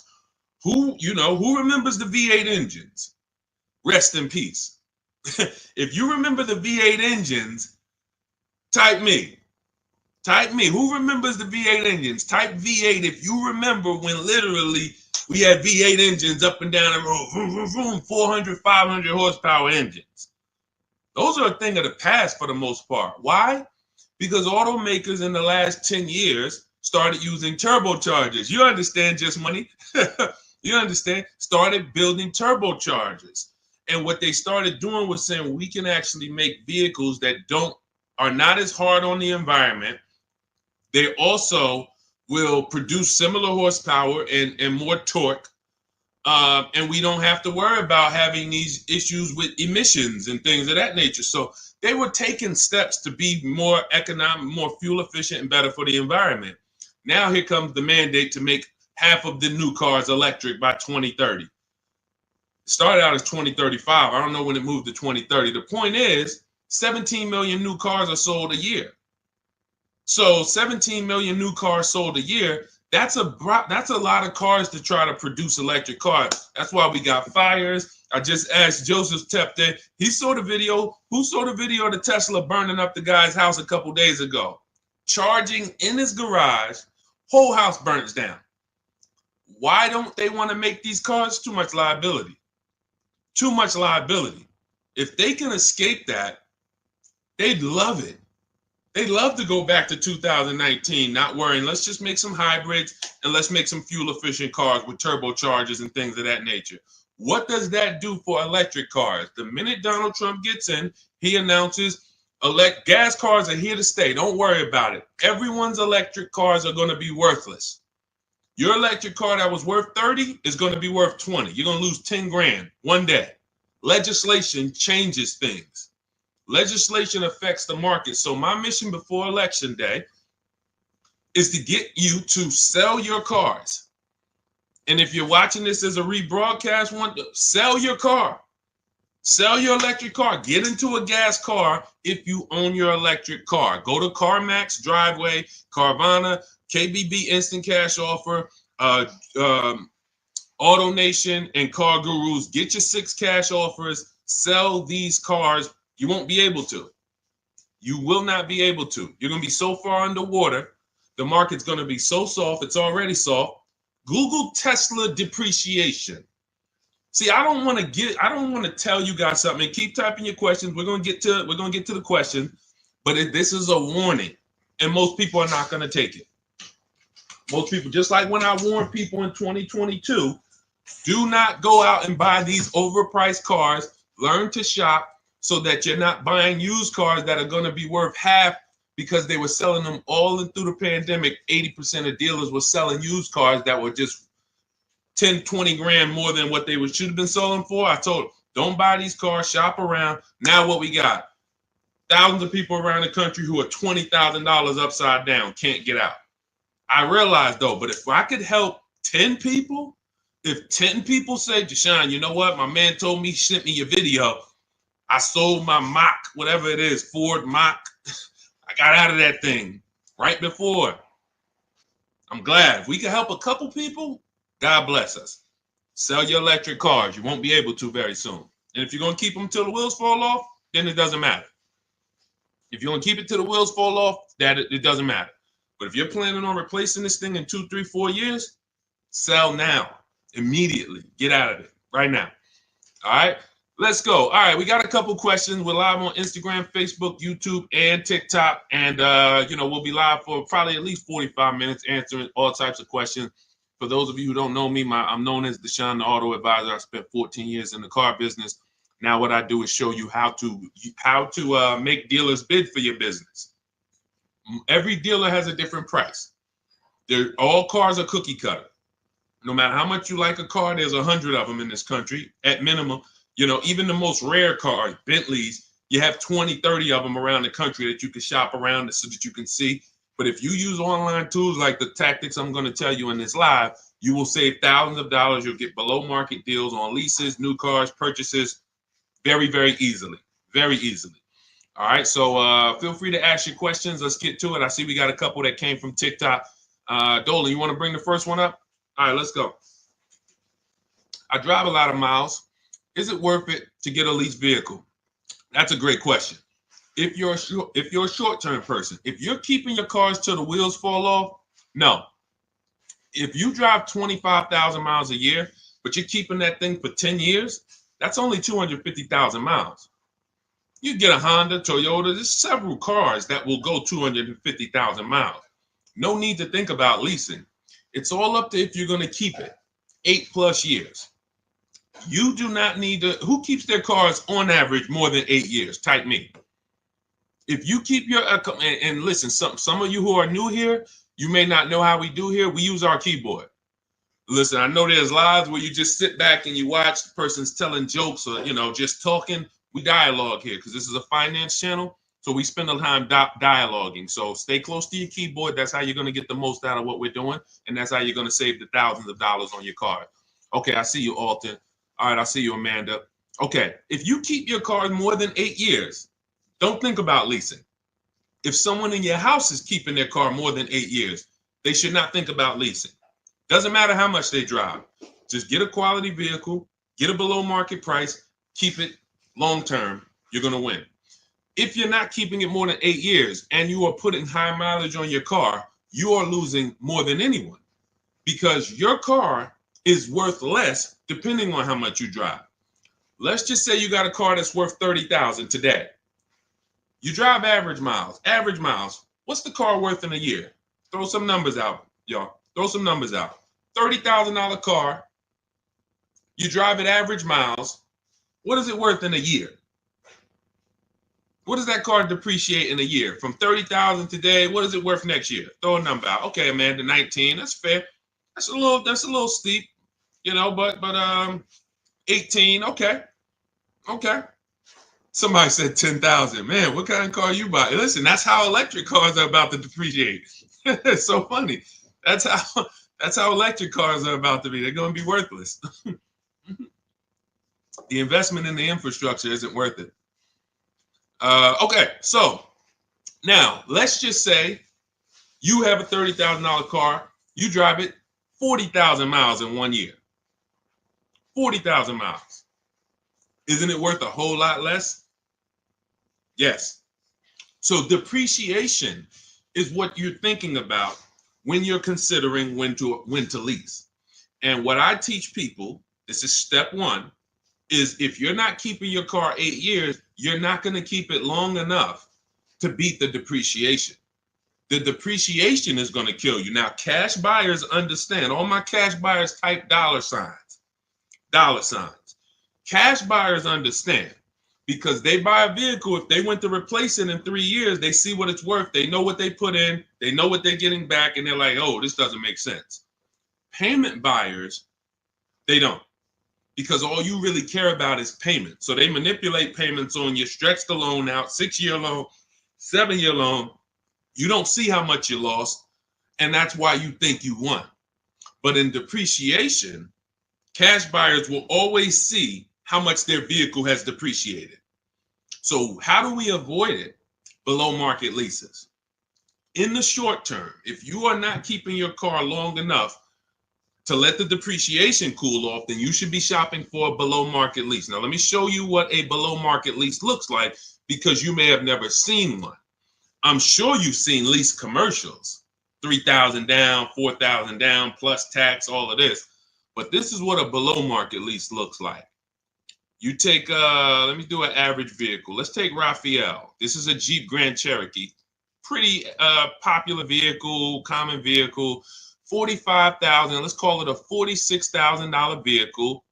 She got it for $549 a month.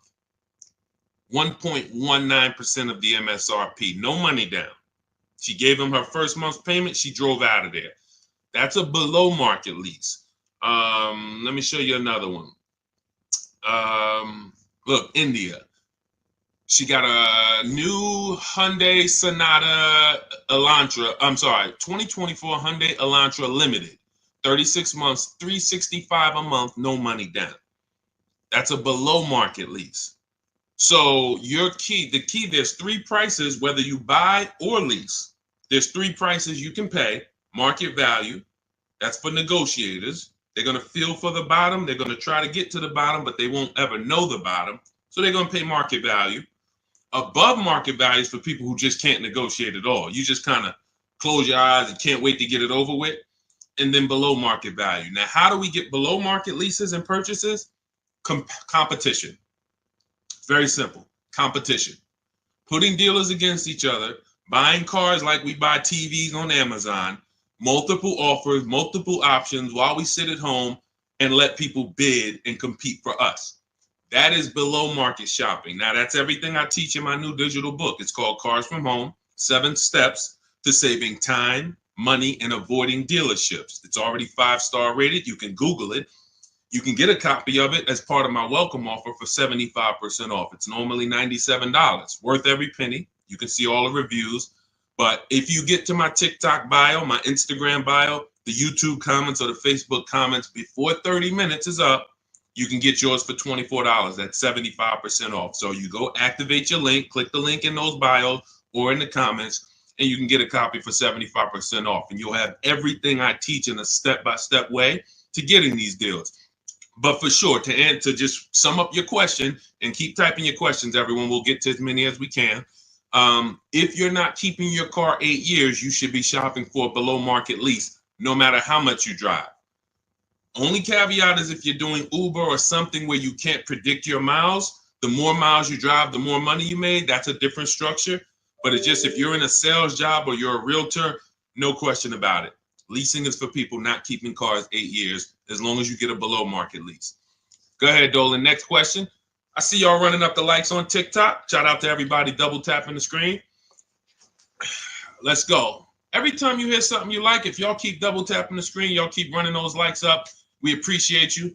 And, shout out to the people who really support the movement, not the people who check into the broadcast, the people who support the movement, the sharers, the new followers, the people who tag their friends, the people who double tap the screen, the people who hit the like button. Shout out to y'all. We couldn't do this without you.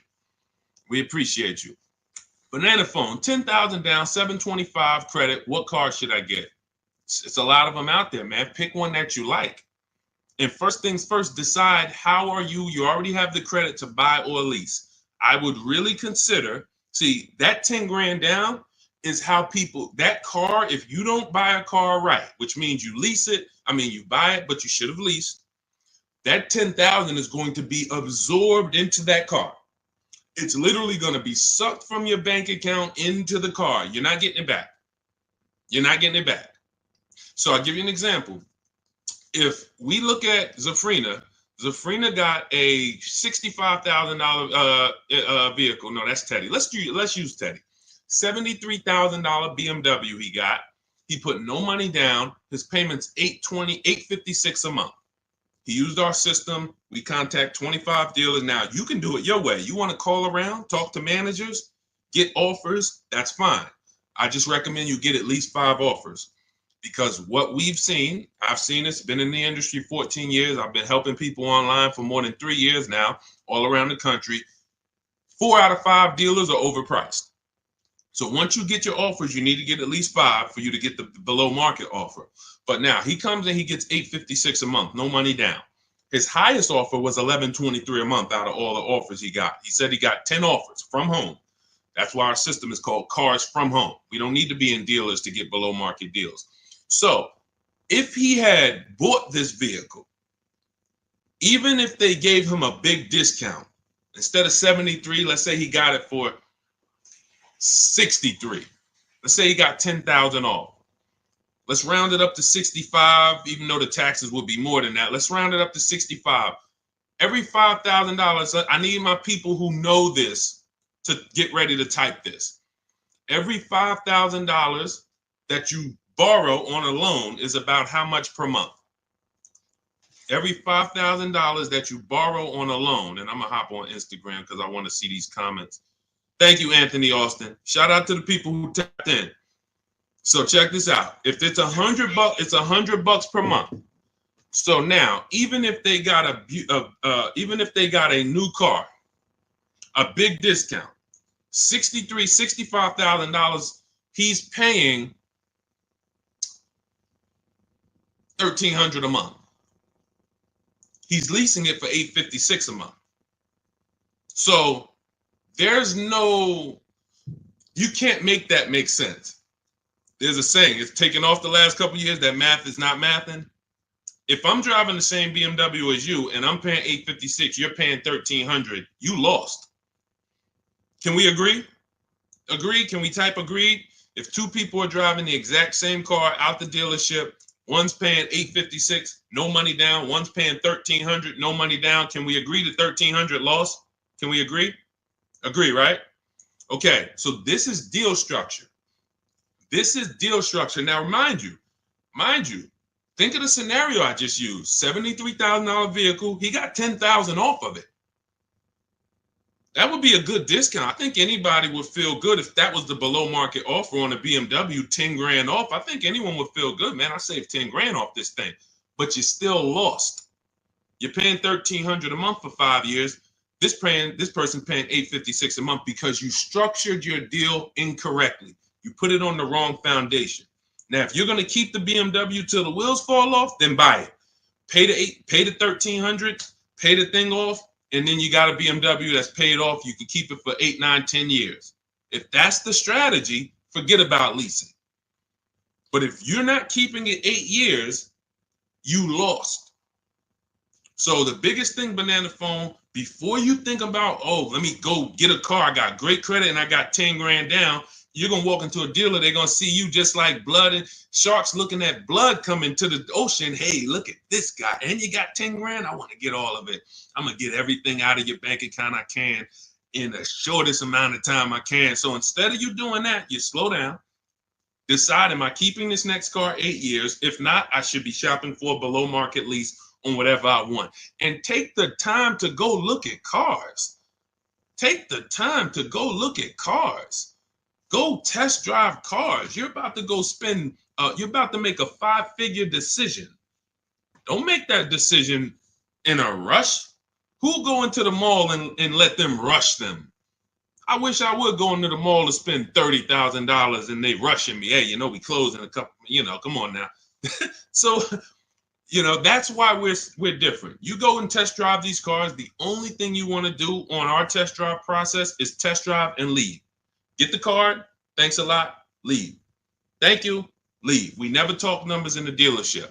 So if you want a step-by-step process of how we do this, you can grab my new digital book, 75% off. It's called Cars from Home, 7 Steps to Saving Time, Money, and Avoiding Dealerships. Everything in there about below market leases, below market purchases, below market used cars is in there in a step-by-step way. But the first thing you want to do is ask yourself, how many years am I keeping this next car? If it's not 8, you should be shopping for below market leases, or somebody's going to get all that 10 grand out of your bank account. It's going to go into theirs. Go ahead, Dolan. Next question. Keep typing, y'all. We'll get to as many as we can. Shout out to the people on Instagram. Shout out to the people on every platform that's tapped in. Shout out to the sharers. Thank you to everybody who shares the broadcast with somebody. We cannot do this without you, and we appreciate you. Let's go. When should I tell them about the GM Family First discount? As soon as you're getting your offers. As soon as you're getting your offers. Now, let me tell you something about the people who have GM Family, X-Plan Ford, Mercedes Fleet, any special pricing where you think it's going to eliminate you needing to shop around. You're going to leave big money on the table because 4 out of 5 dealers are going to lie.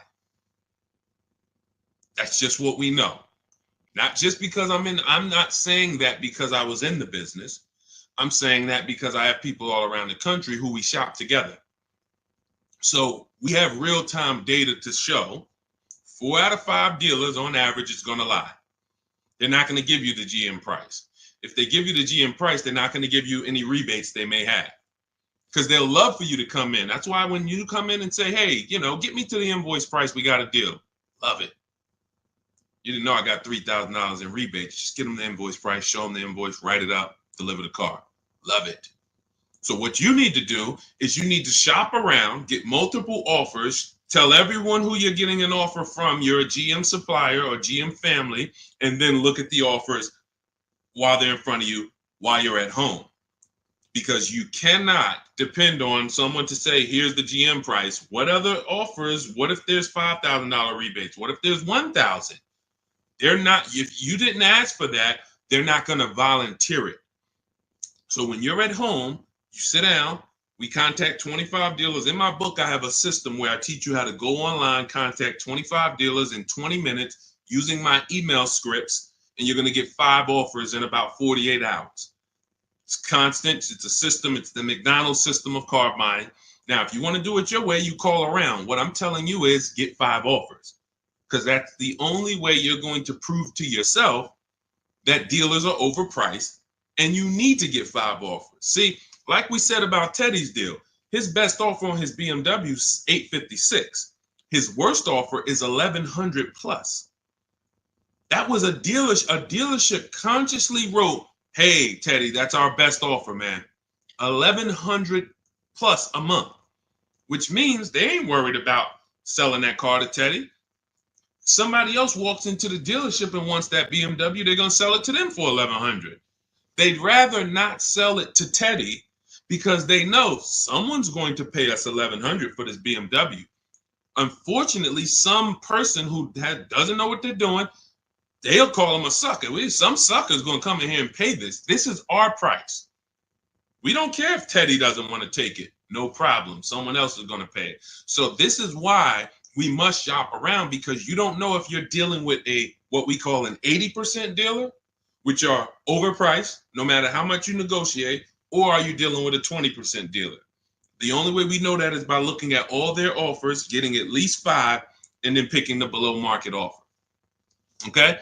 All of this is in my digital book if you want the blueprint. It's called Cars from Home. You can Google it.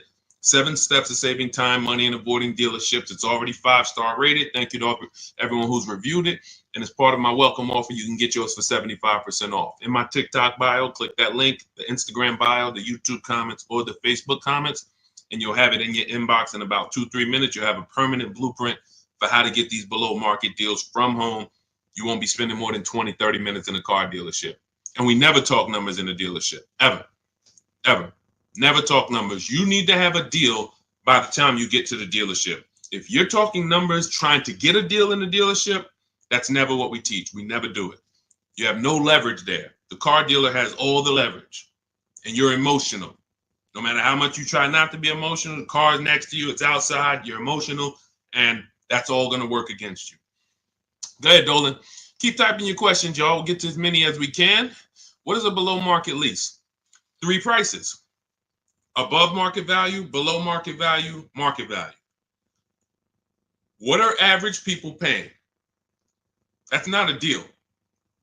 If you walked into anything, anywhere, and you paid what most people pay or the average price paid, it's not a deal. It's average. Now, if somehow you don't know what you're doing and you're able to get hit with an offer that is above market value, whether it be, they're charging fake fees, or whether it be they're charging a market premium, or whether it be most people get a $5,000 discount, you got no discount, you paid above market value. But below market value is you see all the prices, you see the above market prices, you see the market value prices, you see the below market value prices, and then you pick the below market value. On a used car, there's a range. If I'm looking for a 2019 Honda Accord, there's a $5,000 to $7,000 range people are paying for this vehicle. Same car, similar miles. There's a $5,000 to $7,000 difference. And what we do with used cars is we actually get the brand new price, and that's what really helps us to get the below market value. I was shopping for a used Infiniti. I bought an Infiniti truck almost 2 years ago. 4 white ones I was looking at. They were all about 30 to 32,000. All 4 of them looked similar miles. But I pulled the new vehicle. I found out what each one of them was brand new. That made all the difference. That's in our process. Once I found out what they were brand new, I found out one was 46, one was 48, one was 52, and the one I ended up getting was 54,500 special edition. Cameras all around, all types of stuff in it that the other ones didn't have, but they were asking a similar price, below market. So for that, there's steps to get below market pricing. Below market doesn't happen because you want it to happen. Below market value leases, purchases, they're reserved for people with strategy and people who employ competition. You don't get below market deals by negotiating for them. It's competition. Looking at all the competition, you make your decision. You're probably getting below market deals on your TVs you buy because you're going to go to Amazon, Walmart, Best Buy. You're not going to, but don't you see, whenever we buy these TVs online, don't we see higher priced TVs? Right? Right? Who's bought a TV in the last couple years? Say last 5-7 years, since Amazon has been it's been bigger longer than that, but who's bought a TV? A lot of people, right? Like, okay, we got a lot of people who bought a TV. When you got your price, didn't you see other TVs that were $200, $300, $400, $500 more? Someone's buying them. Someone's buying them. You go into Walmart, you see TVs that are lined up that are a whole lot more. Man, these TVs overpriced. Someone's buying them. So that, especially with cars though. And that's why you have to prove to yourself what below market deals is by shopping the market. And we feel we have the best system to do that because we've helped more people do it than anyone. There's no one who has an official system for putting dealers against each other and creating competition like what we do, the Cars from Home system, be it in my book, be it in my coaching program, depends on how you like to learn, but all that info is in my bio. For those who want to know about my coaching program, where you want videos and you want to work with me directly, you can go to shopwithdeshone.com or you can go to my bios there. I don't care how you do it. And I'm going to continually say this. I don't care if you don't do anything, if you don't do it my way. But if you call around and you get multiple offers and you want to talk to dealers, I don't care. My biggest thing is you pay below market value. That's all I care about. I'm just going to give you my options on if you want to do it my way without talking to dealers. Here you go. But the biggest thing is do it. Okay? Go ahead, Dolan. Shoot the next one up. Let's go. Keep typing your questions. EHH, good to see you. Bernie Watt, shout out to the people checking in on TikTok. I see you, Nans. Good to see you. Good to see you, Michelle, 423. High mileage driver, limousine service. Should I do a used car lease? Not really used car leases out there. You're going to see people have tried it. Lexus tried it. BMW tried it. But we can't employ competition because there's not a lot of options. You're going to find that in a lot of cases, used car leases can be, they're made up prices. It's tough. It's hard to know if you're overpaying. But if you do find one, it's worth considering. But again, I'm not going to make a deal without having other offers. So 99 times out of 100, leases are brand new cars. And I don't want to assume anyone knows that. So that's a good question. Leases are brand new cars. That's another benefit of leasing. You're driving brand new cars. You're the first owner. Brand new car smell you're getting every 3 years, and you're paying cents on the dollar compared to what people are paying to purchase them, as long as you're getting below market leases. So if you know how much you're going to drive, I will be leasing. If you know I'm going to drive 25,000 miles a year, I'm going to drive 20,000 miles a year, in most cases, then I would be leasing. Now, if you go below that, you could always sell the lease. I know some of you don't know about, most of you probably don't know you could sell leases. We've been doing it for 3-4 years. It's always been allowed. But, during the pandemic, I saw the opportunity for us to make thousands of dollars selling our leases, and made lots of videos about how to sell leases. And a lot of people came and sold their leases when the market was hot and high. And some people made $7,000, $10,000, $12,000, $15,000 selling their leases. So although values are not that high, we still do a check before we return our lease. So if you're under miles, or for those of you who you only drive 5,000 miles a year, the minimum lease might be 10. You're just going to sell that lease at the end and make money on it. So, this is all in my book. That's step 2. We call that the equity assessment. We never return a lease without doing an equity assessment to find out if the market value we could sell it for is actually higher than the payoff amount. So, but yeah, what I would do is I would spend the time considering, can I plan my mileage? Can I predict it? Now, let's say you can't. Let's say you're like, Deshone, you know what? Some years I'm going to do 20,000 miles. Some year I'll do 40. Then I wouldn't tell you to lease. I would tell you to make sure that your loan, I want you to forecast. See, with a depreciating asset, what the people who learn from me, you're learning to forecast. You must forecast with a depreciating asset because you lose in the short term. When you buy it, you lose. So if you went to buy a stock and they said the stock's going to drop in the short term, but in the long term, it'll come back. In the long term, it actually makes then picture you trying to buy them and flip them in 2, 3, 4 years. You're going to just lose money, lose money, lose money. That's what people do when they buy cars that they only plan to keep for 4, 5, 6 years. You're losing in the short term. The depreciation is killing you, and it's killing your finances. So now you forecast out, how long am I going to keep this car, this limousine? You might say, all right, 4 years, I'm going to turn it. Your loan shouldn't be more than that. You should always, and this is for Uber drivers, Turo drivers, people who can't predict their mileage, always plan to take a loan that by the time you go to replace the car's paid off. Because what a lot of you are doing is you're taking regular loans, like average people like us, 5-year, 6-year loans.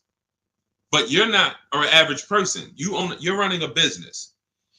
When you take a 6-year loan as an Uber driver and you look up in 3 years and you have 120,000 miles on your car, now you're like, okay, I think I want to replace this next year. I'm going to get me a new one. Now you're going to have 150,000 miles.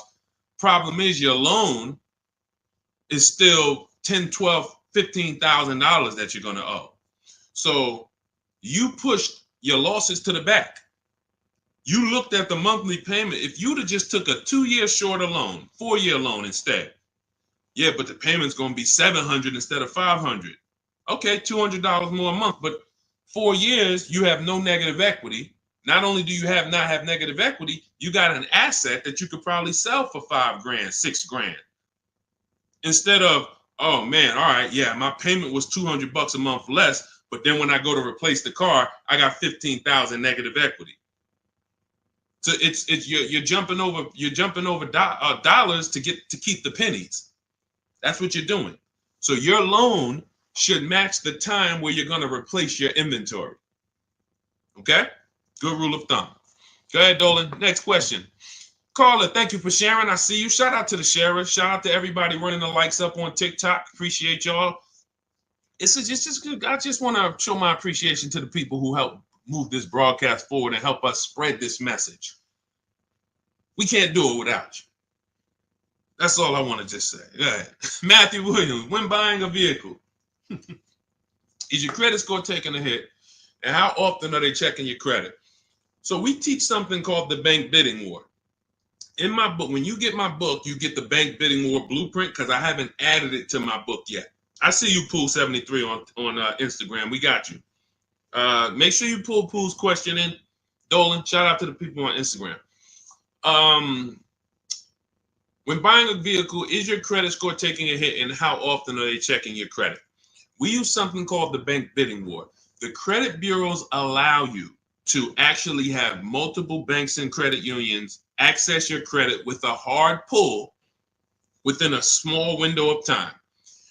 14 to 45 days is what they say. You can Google this and you can prove it to yourself. Now, we don't even want to play with 14 days because I like the idea of making sure if you give me a minimum of 14 days, let's do it in 2 days.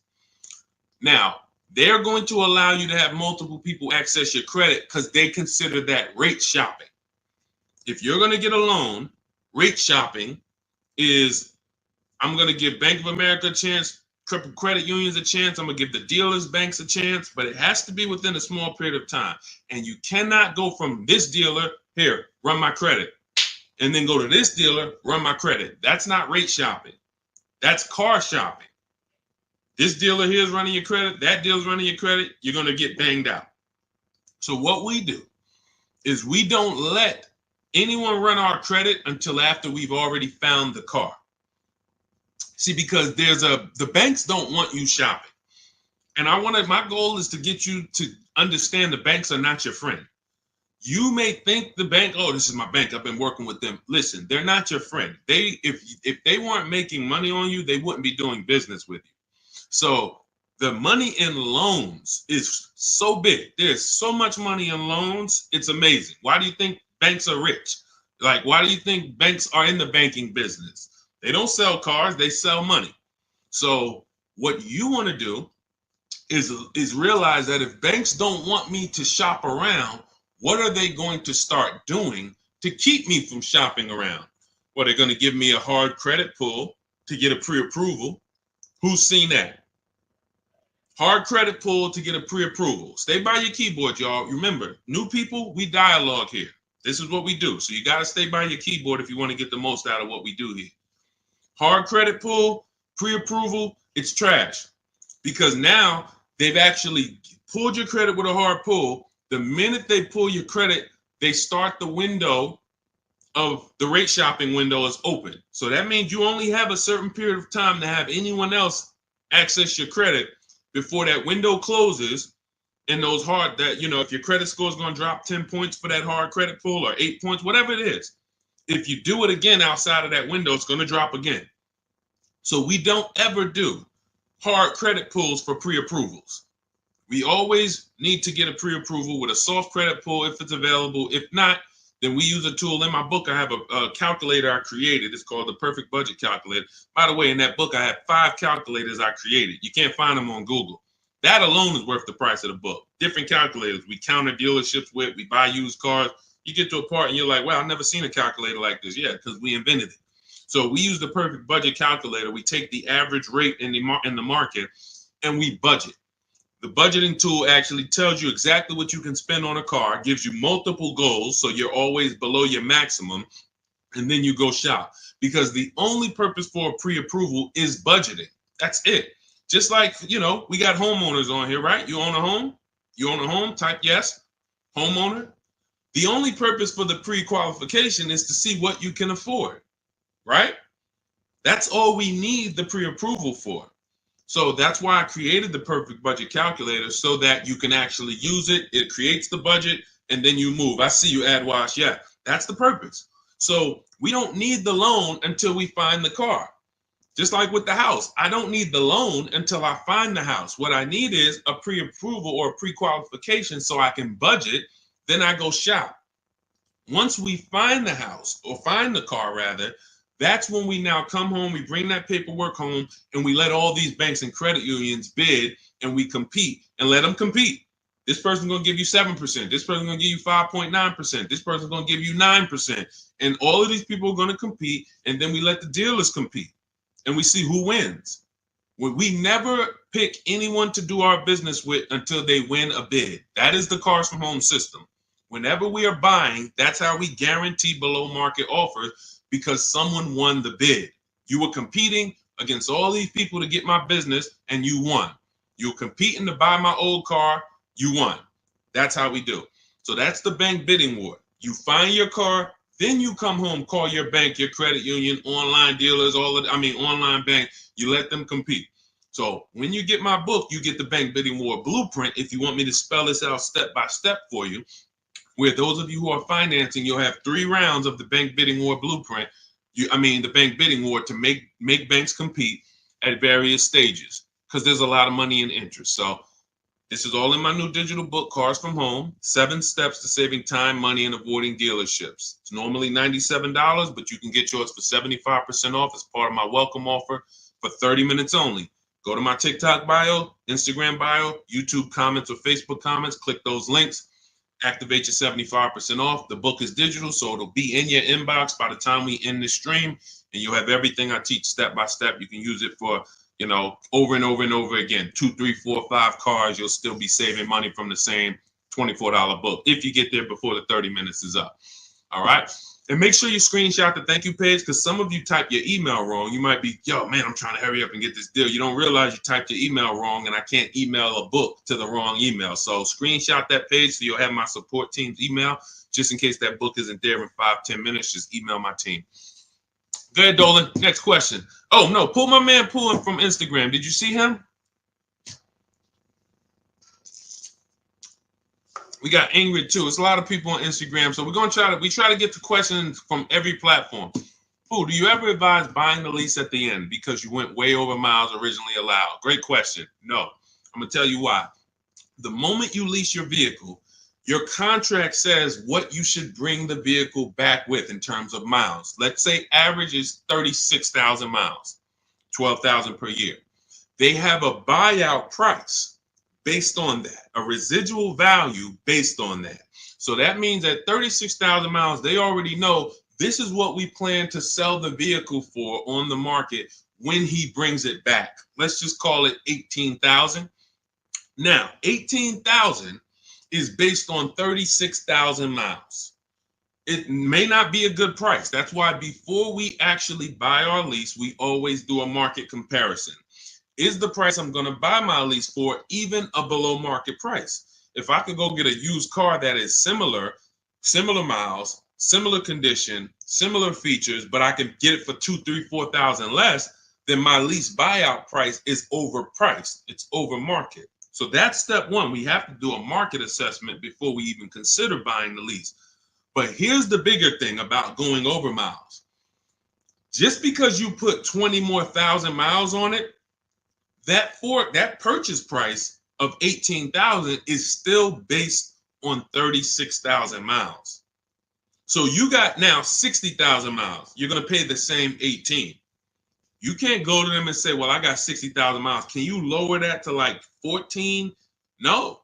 So you're taking what in most cases is an already overpriced offer, and you actually are buying it on a worse offer because the mileage you're on, if you looked at, again, taking it back to the market comparison that I explained 2 minutes ago, if you looked at what are vehicles like this with the mileage I have selling for, I put 60,000 miles on it.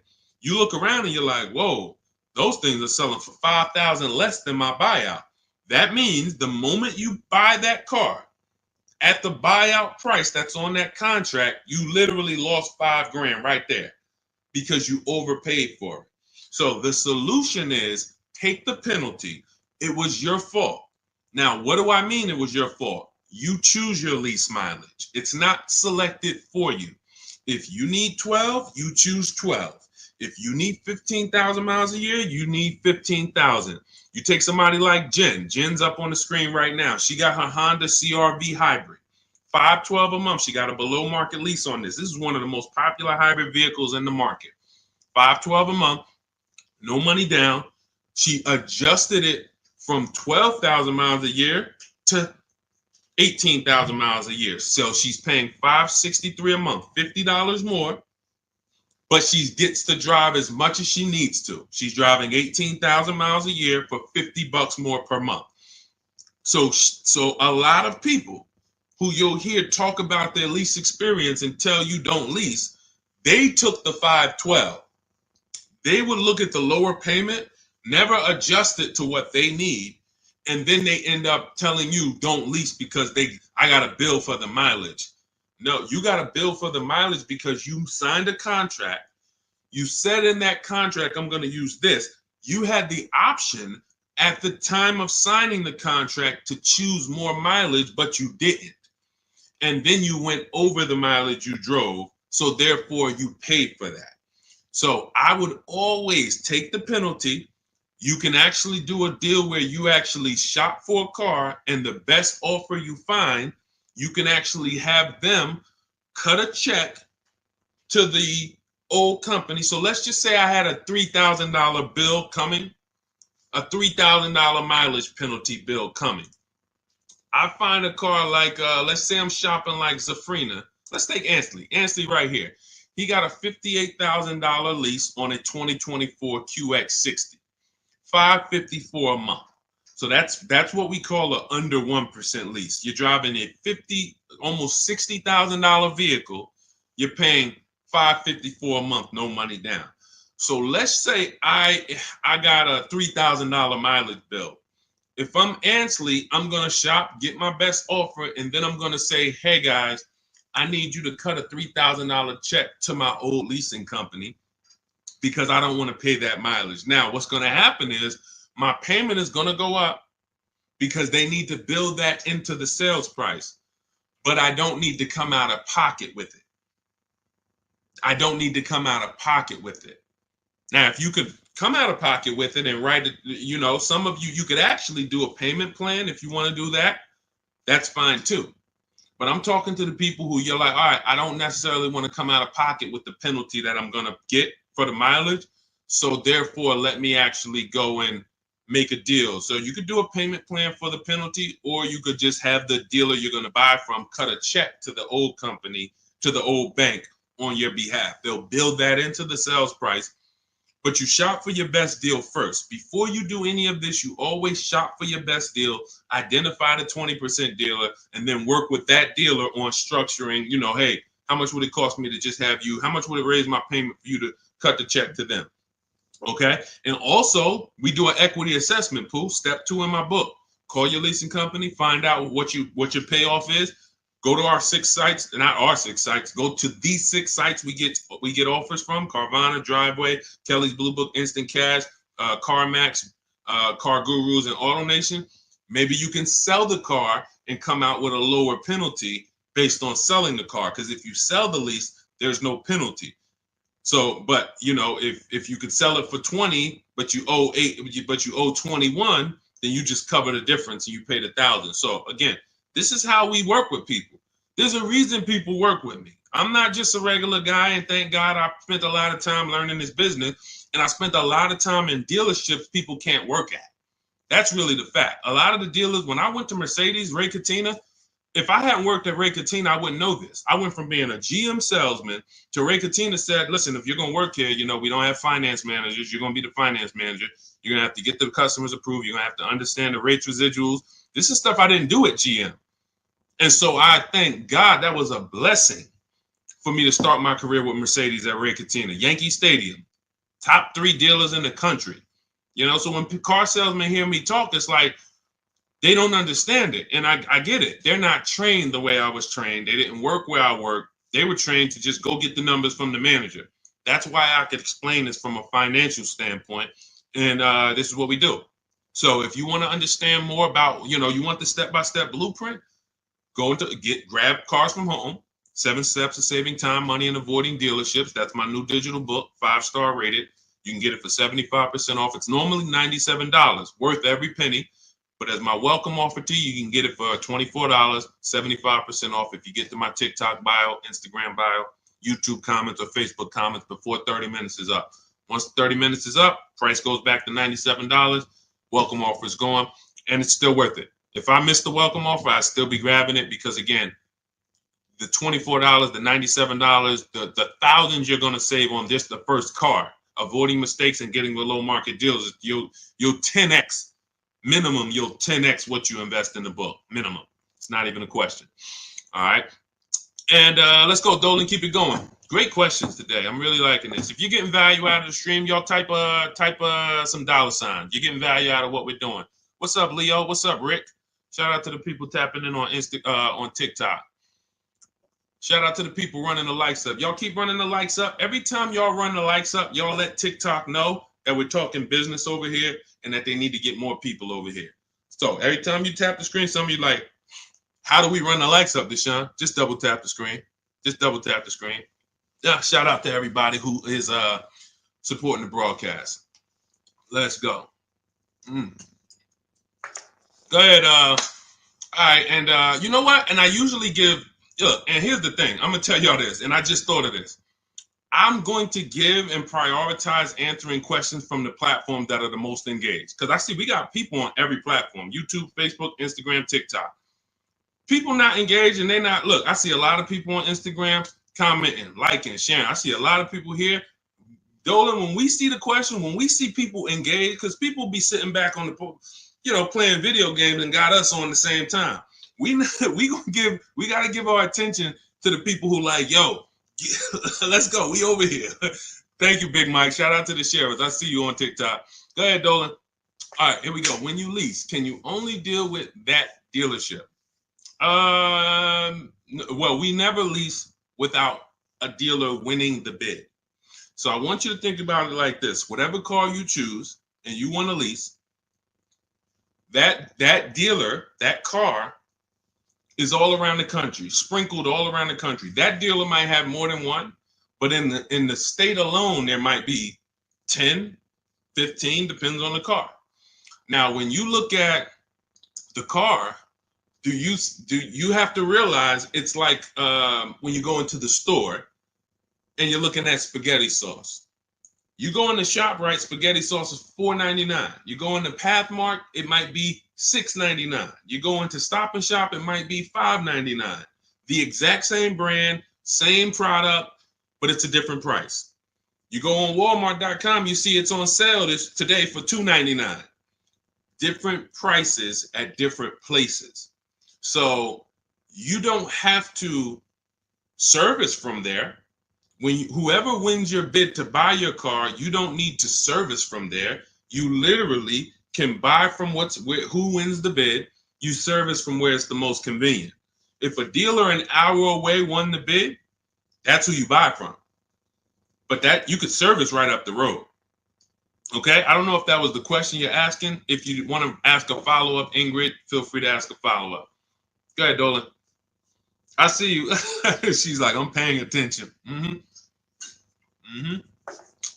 Car Share Merch Corner. Is it a good deal for $13,000 off an MC20 special? I can show you better than I can tell you. Let's just say, right, Sean's thinking like you. Sean's like, man, you know, I got this dealer offering $13,000 off. That sounds good. Well, let's look at his F-150 Lightning XLT. He ended up getting over $20,000 off, almost 21. Had he took 13 from one dealer, he would have been leaving $8,000 on the table. He would have overpaid by $8,000. And this is why I say negotiators pay market value, because I'm sure you negotiated for that $13,000 off. I'm sure you didn't walk in and just say, hey, give me a price, and they gave you $13,000. You probably spent time, energy, and money to get that $13,000 off. But if Kimberly had done what you did on her Maserati, her $86,000 Maserati, she would say, oh, $13,000 off. That sounds good. That just sounds good. Then she wouldn't have got her $20,700 off. Now, how do we know these are the below market deals? How do we know that $20,000 on Kimberly and Sean's deal was the below market deals? And it was. How do we know it wasn't more money? Like Milligan. Milligan got, using our system, all of these people used our system, but Milligan got one of the biggest discounts I've ever seen.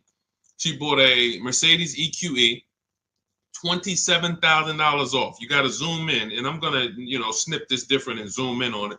You can see the lines here with the yellow $79,000 vehicle. She ends up getting it for $51,000 after all the discounts and rebates. So how do we know that they were below market? They had all these other offers. That's the key. Kimberly knew this $20,700 off is the best because I have 7 offers higher than this. Different dealers, a lot higher than this. Now, if you told me, Car Share, Deshone, $13,000 off a good deal, I got another dealer who's only giving me 10. I got another dealer who offered me 7 off. I got another dealer who offered me 5 off. Then I would tell you 13,000 is the win. Go ahead, grab it. But because you don't have that, you negotiated versus doing what we do, which is get bids. Now you're at the mercy of trying to hope you're at the bottom. You can't win. You just can't win. That's why negotiators pay market value and not below market value. You can't feel for the bottom. You can only assess the market, multiple offers, get to the bottom, 5 to 7 offers, pick the best one while you relax at home. It's just it. It's just it. Oh, great question. Common question that a negotiator asks. Man, I talked them down this much, Deshone. This got to be good, right? What do you have to compare it to? Nothing. Okay? Get more offers. You could do it your way, call around. You could do it my way. Email, scripts, all in my book. It's up to you. Go ahead, Dolan.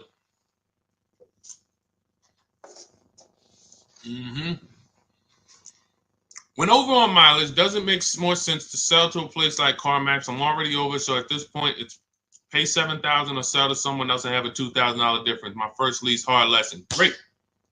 See, I want to read this question again because see, I'm proud of you for even asking this question and coming at this the way you're coming at it, because that's what you do. When over on mileage, doesn't it make sense to sell to a place like CarMax? I'm already over miles at this point. It's pay $7,000. So if I return the lease now, I got a 7,000 mileage bill coming to me, or sell to someone else and pay the difference. In my book, I teach you how, when you have these types of penalties, or in this case, or in other people's cases, negative equity, you want to sell and pay the difference, because that's going to lead to the lowest amount coming out of pocket. So yeah, if you drop off your lease and they bill you $7,000, but you could have just sold it to CarMax and paid the $2,000 difference, way better way to go. And then, next time, let me get the mileage I need so that I don't have to deal with this again. But for getting out of it, 100%. All day long, I would sell to the highest bidder. That's going to give us the lowest amount of penalty, and then pay the difference and just do a fresh deal. That's it. Way to go. Way to go. That's called See, it's times where I was in Mercedes, right?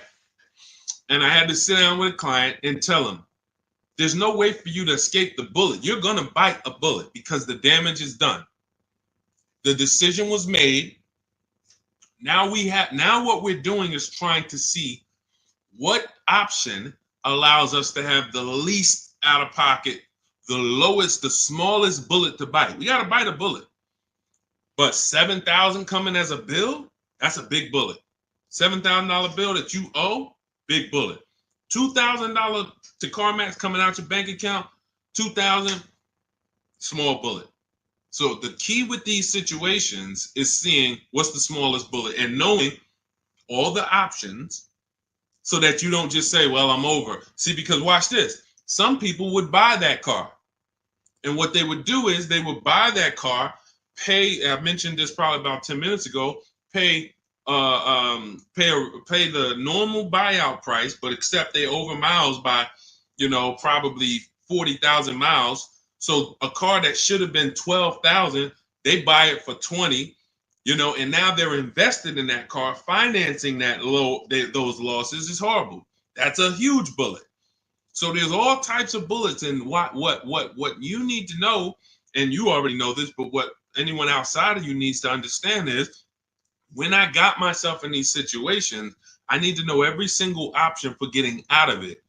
Because if I could have paid $2,000, but I paid $7,000, or I paid $8,000 and financed it, that's just ignorance. That doesn't mean I'm stupid. There's a difference between being stupid and ignorant. Ignorant means I just didn't know. I was not aware, and it cost me. Now, Dave Ramsey calls it a stupid tax. I don't call it stupid. I call it you just didn't know. That's ignorance. That's why I make it my business to tell you all the options. In my book, I lay out all the options. And if you choose the wrong one or do the wrong thing, having all the information, now that's no longer ignorance. So great question. Great question. Go ahead, Dolan. Keep typing your questions. I see you, Shake Wash. Thank you. And it's Mercedes too, my husband. Yep. As I said, you do private consultation. Shake Wash. We don't do private consultations. We have two things we do now. We have a do-it-yourself program. That's my book. This is great for do-it-yourself people who, Deshone, give me the blueprint. Give me all the steps. I will follow them to get the result. We have a done-with-you program where we work with people directly, and it's a different learning style. So instead of the books, we have videos, and we have I'm supporting people. That's a different learning style. You want to find out about that, you can go to my TikTok bio, Instagram bio, or Dolan will post a link, Shop with Deshone, in the comments on YouTube and Facebook. So it's all up to you. In the future, we're working on it right now. We've tested it twice. We will launch a done-for-you program. That's coming. And the way we do it, we shop the entire market. We report the market to you, and then we choose the below market deal. Same thing I'm teaching you to do. So it's all up to, again, who the person is. But our mission was to be the most valuable company to the car buyer. So what we do is we take any style, and our mission is to put solutions out there so that anyone can get to, what they need to get to. So no one has an excuse. If Cars From Home is offering every single way, from an inexpensive way, do it yourself, to a little more of an investment, but it's supported because I don't care, because I know I'm going to save money, and the people around me know working with me, you're saving money. It's not even a question. That's what I'm known for. Before I came to the internet in New Jersey, my friends and family was calling me, listen, I need a car. Listen, they knew, call Deshone, call Deshone, call Deshone. Once I came to the internet, it's like, yo, I don't do that no more, family. Like, I love you, but I'm teaching people. I need thousands of people to know this information. So a couple friends and family said, all right, D, where do I go? What do I sign up for? All right, give me the book. So it's, so the mission is not changed. It's just now we have to help more people. So, but yeah, I mean, there's no one attached to me who knows me who would be like, yo, knowing Deshone hasn't saved me $10, $15, $20,000 just knowing him when it comes to this car stuff. That's what I hold myself accountable to. All right, go ahead, Dolan. Jason Simmons, should I pay for taxes up front on my lease or have it wrapped into the lease payment? I would always shop for a lease with no money down. We shop with only, this is the structure we use when we shop. First month's payment only, out of pocket. because with a lease, you pay at the beginning of the month. So when you see these people, India, when you see these people, Zafrina, Ansley, they all are, when they say no money down, they're paying their first month's payment and then they drive off. If we can get a deal, between 1%, and a lot of these deals are under 1%. Some of ththese people got 0.88%. Zafrina on her Jeep, she got a 0.88% lease, $65,000 vehicle, So what our goal is, under 1.5% is the best offer because the lease programs change. So sometimes it's super, very, very hot vehicles and, the lease programs don't have much support. So your best offer is going to be 1.4. You're going to see other vehicles, 1.5, 1.6, 1.7. You're going to see other offers, that are a lot higher, but the best dealer might come in at 1.4. Okay, if you really like that vehicle, then I would take it. There's a lot of other vehicles that offer more value to lease, because as you can see, if there's, Charles got a Palisade, very, very hot vehicle. He got as a 1.25, I believe, 1.23, $48,000 vehicle, $597. That's a hot vehicle. Palisade has been hot. Kia Telluride has been hot. So to pay 1.4, 1.5, you have to really, really want that vehicle. But that's the cap. So if we find a vehicle, as long as it's under 1.5, it's good value. It's a deal. Lower the better. But down payment comes to affordability. That's all that matters when it comes to down payment. That's all. If you look and you say, all right, I shopped all my offers, I can see right. Let's just go back to Charles. Let's use Charles for an example on his Palisade. Let's say you're Charles. You use our system, you get all your offers, you see that your payment is $597 a month for this Palisade, $48,000, no money down. You might say, all right, I really want my payment to be, you already know this is a deal. It's already a deal. I could do no money down, but I want my payment to be really $500. All right, I'm gonna put money down and get it to $5. That's when you put money down. That's how you put money down. Money down is never buying your deal. And for too many of you, money down buys your deal, which is not a deal. You think, well, what's the payment if I put this down? You're not looking and basing it off of, man, I got a below market price. You're trying to buy your way into the deal. That's why when a car salesman talks to you, what's one of the first questions they ask you? When you look at a car, right? One of the first questions that they're going to ask you is what? Once you pick a car out, what are they going to ask you? Let's give everybody some time to type. What are they going to ask you? Thanks, AJID. I see you. Thanks, Big Mike. Shout out to the sharers on TikTok. And you know what? I might do this. We might prioritize people that share on TikTok. If you share and then you ask your question, you get first priority. Let me know if we can manage that, Dolan. Because I want to reward the people that share. Like, I want to reward the people that share. Good. Yes, how much you putting down? Now watch this. How much do you want your monthly payment to be? Yes, good one, Shake Wash. That's the related question because the car salesman wants to see, are you a payment shopper? Am I talking to a payment shopper? A payment shopper is trying to get to a certain payment. They're not concerned with how much the car costs. You could overcharge me for the car. That doesn't matter. Get me to my payment. That's why being a payment shopper is a dangerous way to move. That's why the way we shop no money down because it allows you to see what you're truly paying for the car. So now when we consider that there are going to be people who want us to get into monthly payments, now they're trying to get us to realize, well, you got a deal because I got you to your payment. No, you didn't. The deal is, did you pay market value, below market value, or above market value, regardless of the payment? If somebody went into a Bentley dealer, if we got a bunch of prices on Bentleys, all of us just got a bunch of prices on Bentleys, and we got a $200,000 Bentley, and they took off $100,000, $50,000 off. 50% off. We'd all be looking like, wow, okay, out of all these offers, that deal, this is it right here. The payment's gonna be $3,000 a month. The payment has nothing to do with whether it's a deal or not. So when we look at putting money down, it is only for our affordability. The deal process of getting a deal has nothing to do with the process of monthly payment association. Nothing to do with it. We need to find the dealer who's going to sell us the car for the lowest amount of money. If I'm buying a pre-owned car out of a 100-mile radius, what dealer is going to sell me the best pre-owned car for the lowest price on the market? If I'm leasing a Honda Accord, what dealer is going to sell me the Honda Accord within a 100-mile radius for the lowest price? If I'm buying a brand new, Kia Telluride, what dealer within 100 miles is going to sell me the Kia Telluride at the lowest price? If I'm getting a loan, what bank or credit union within 100 miles of me is going to give me the lowest rate on the market? If I'm selling my car, not trading, I got this old car, I need to replace it. I'm not trading it into a dealer.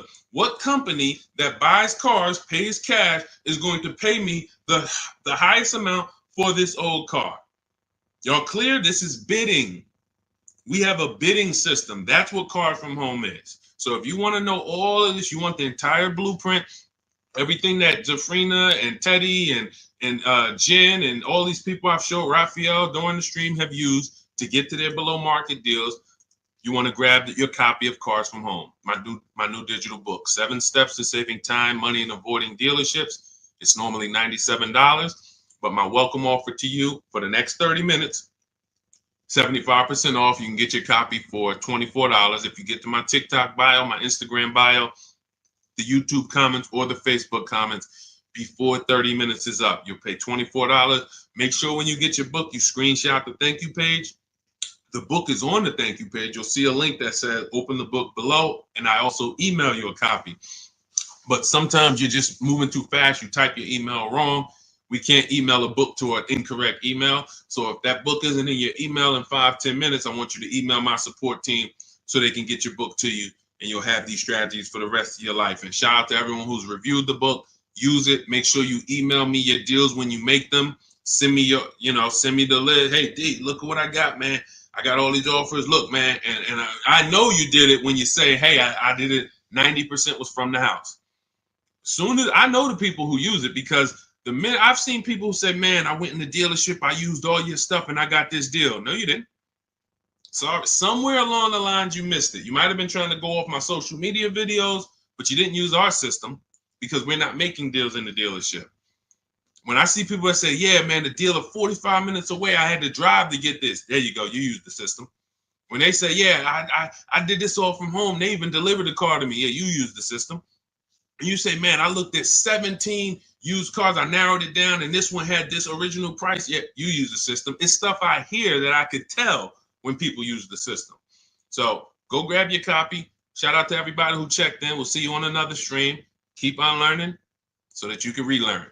God bless.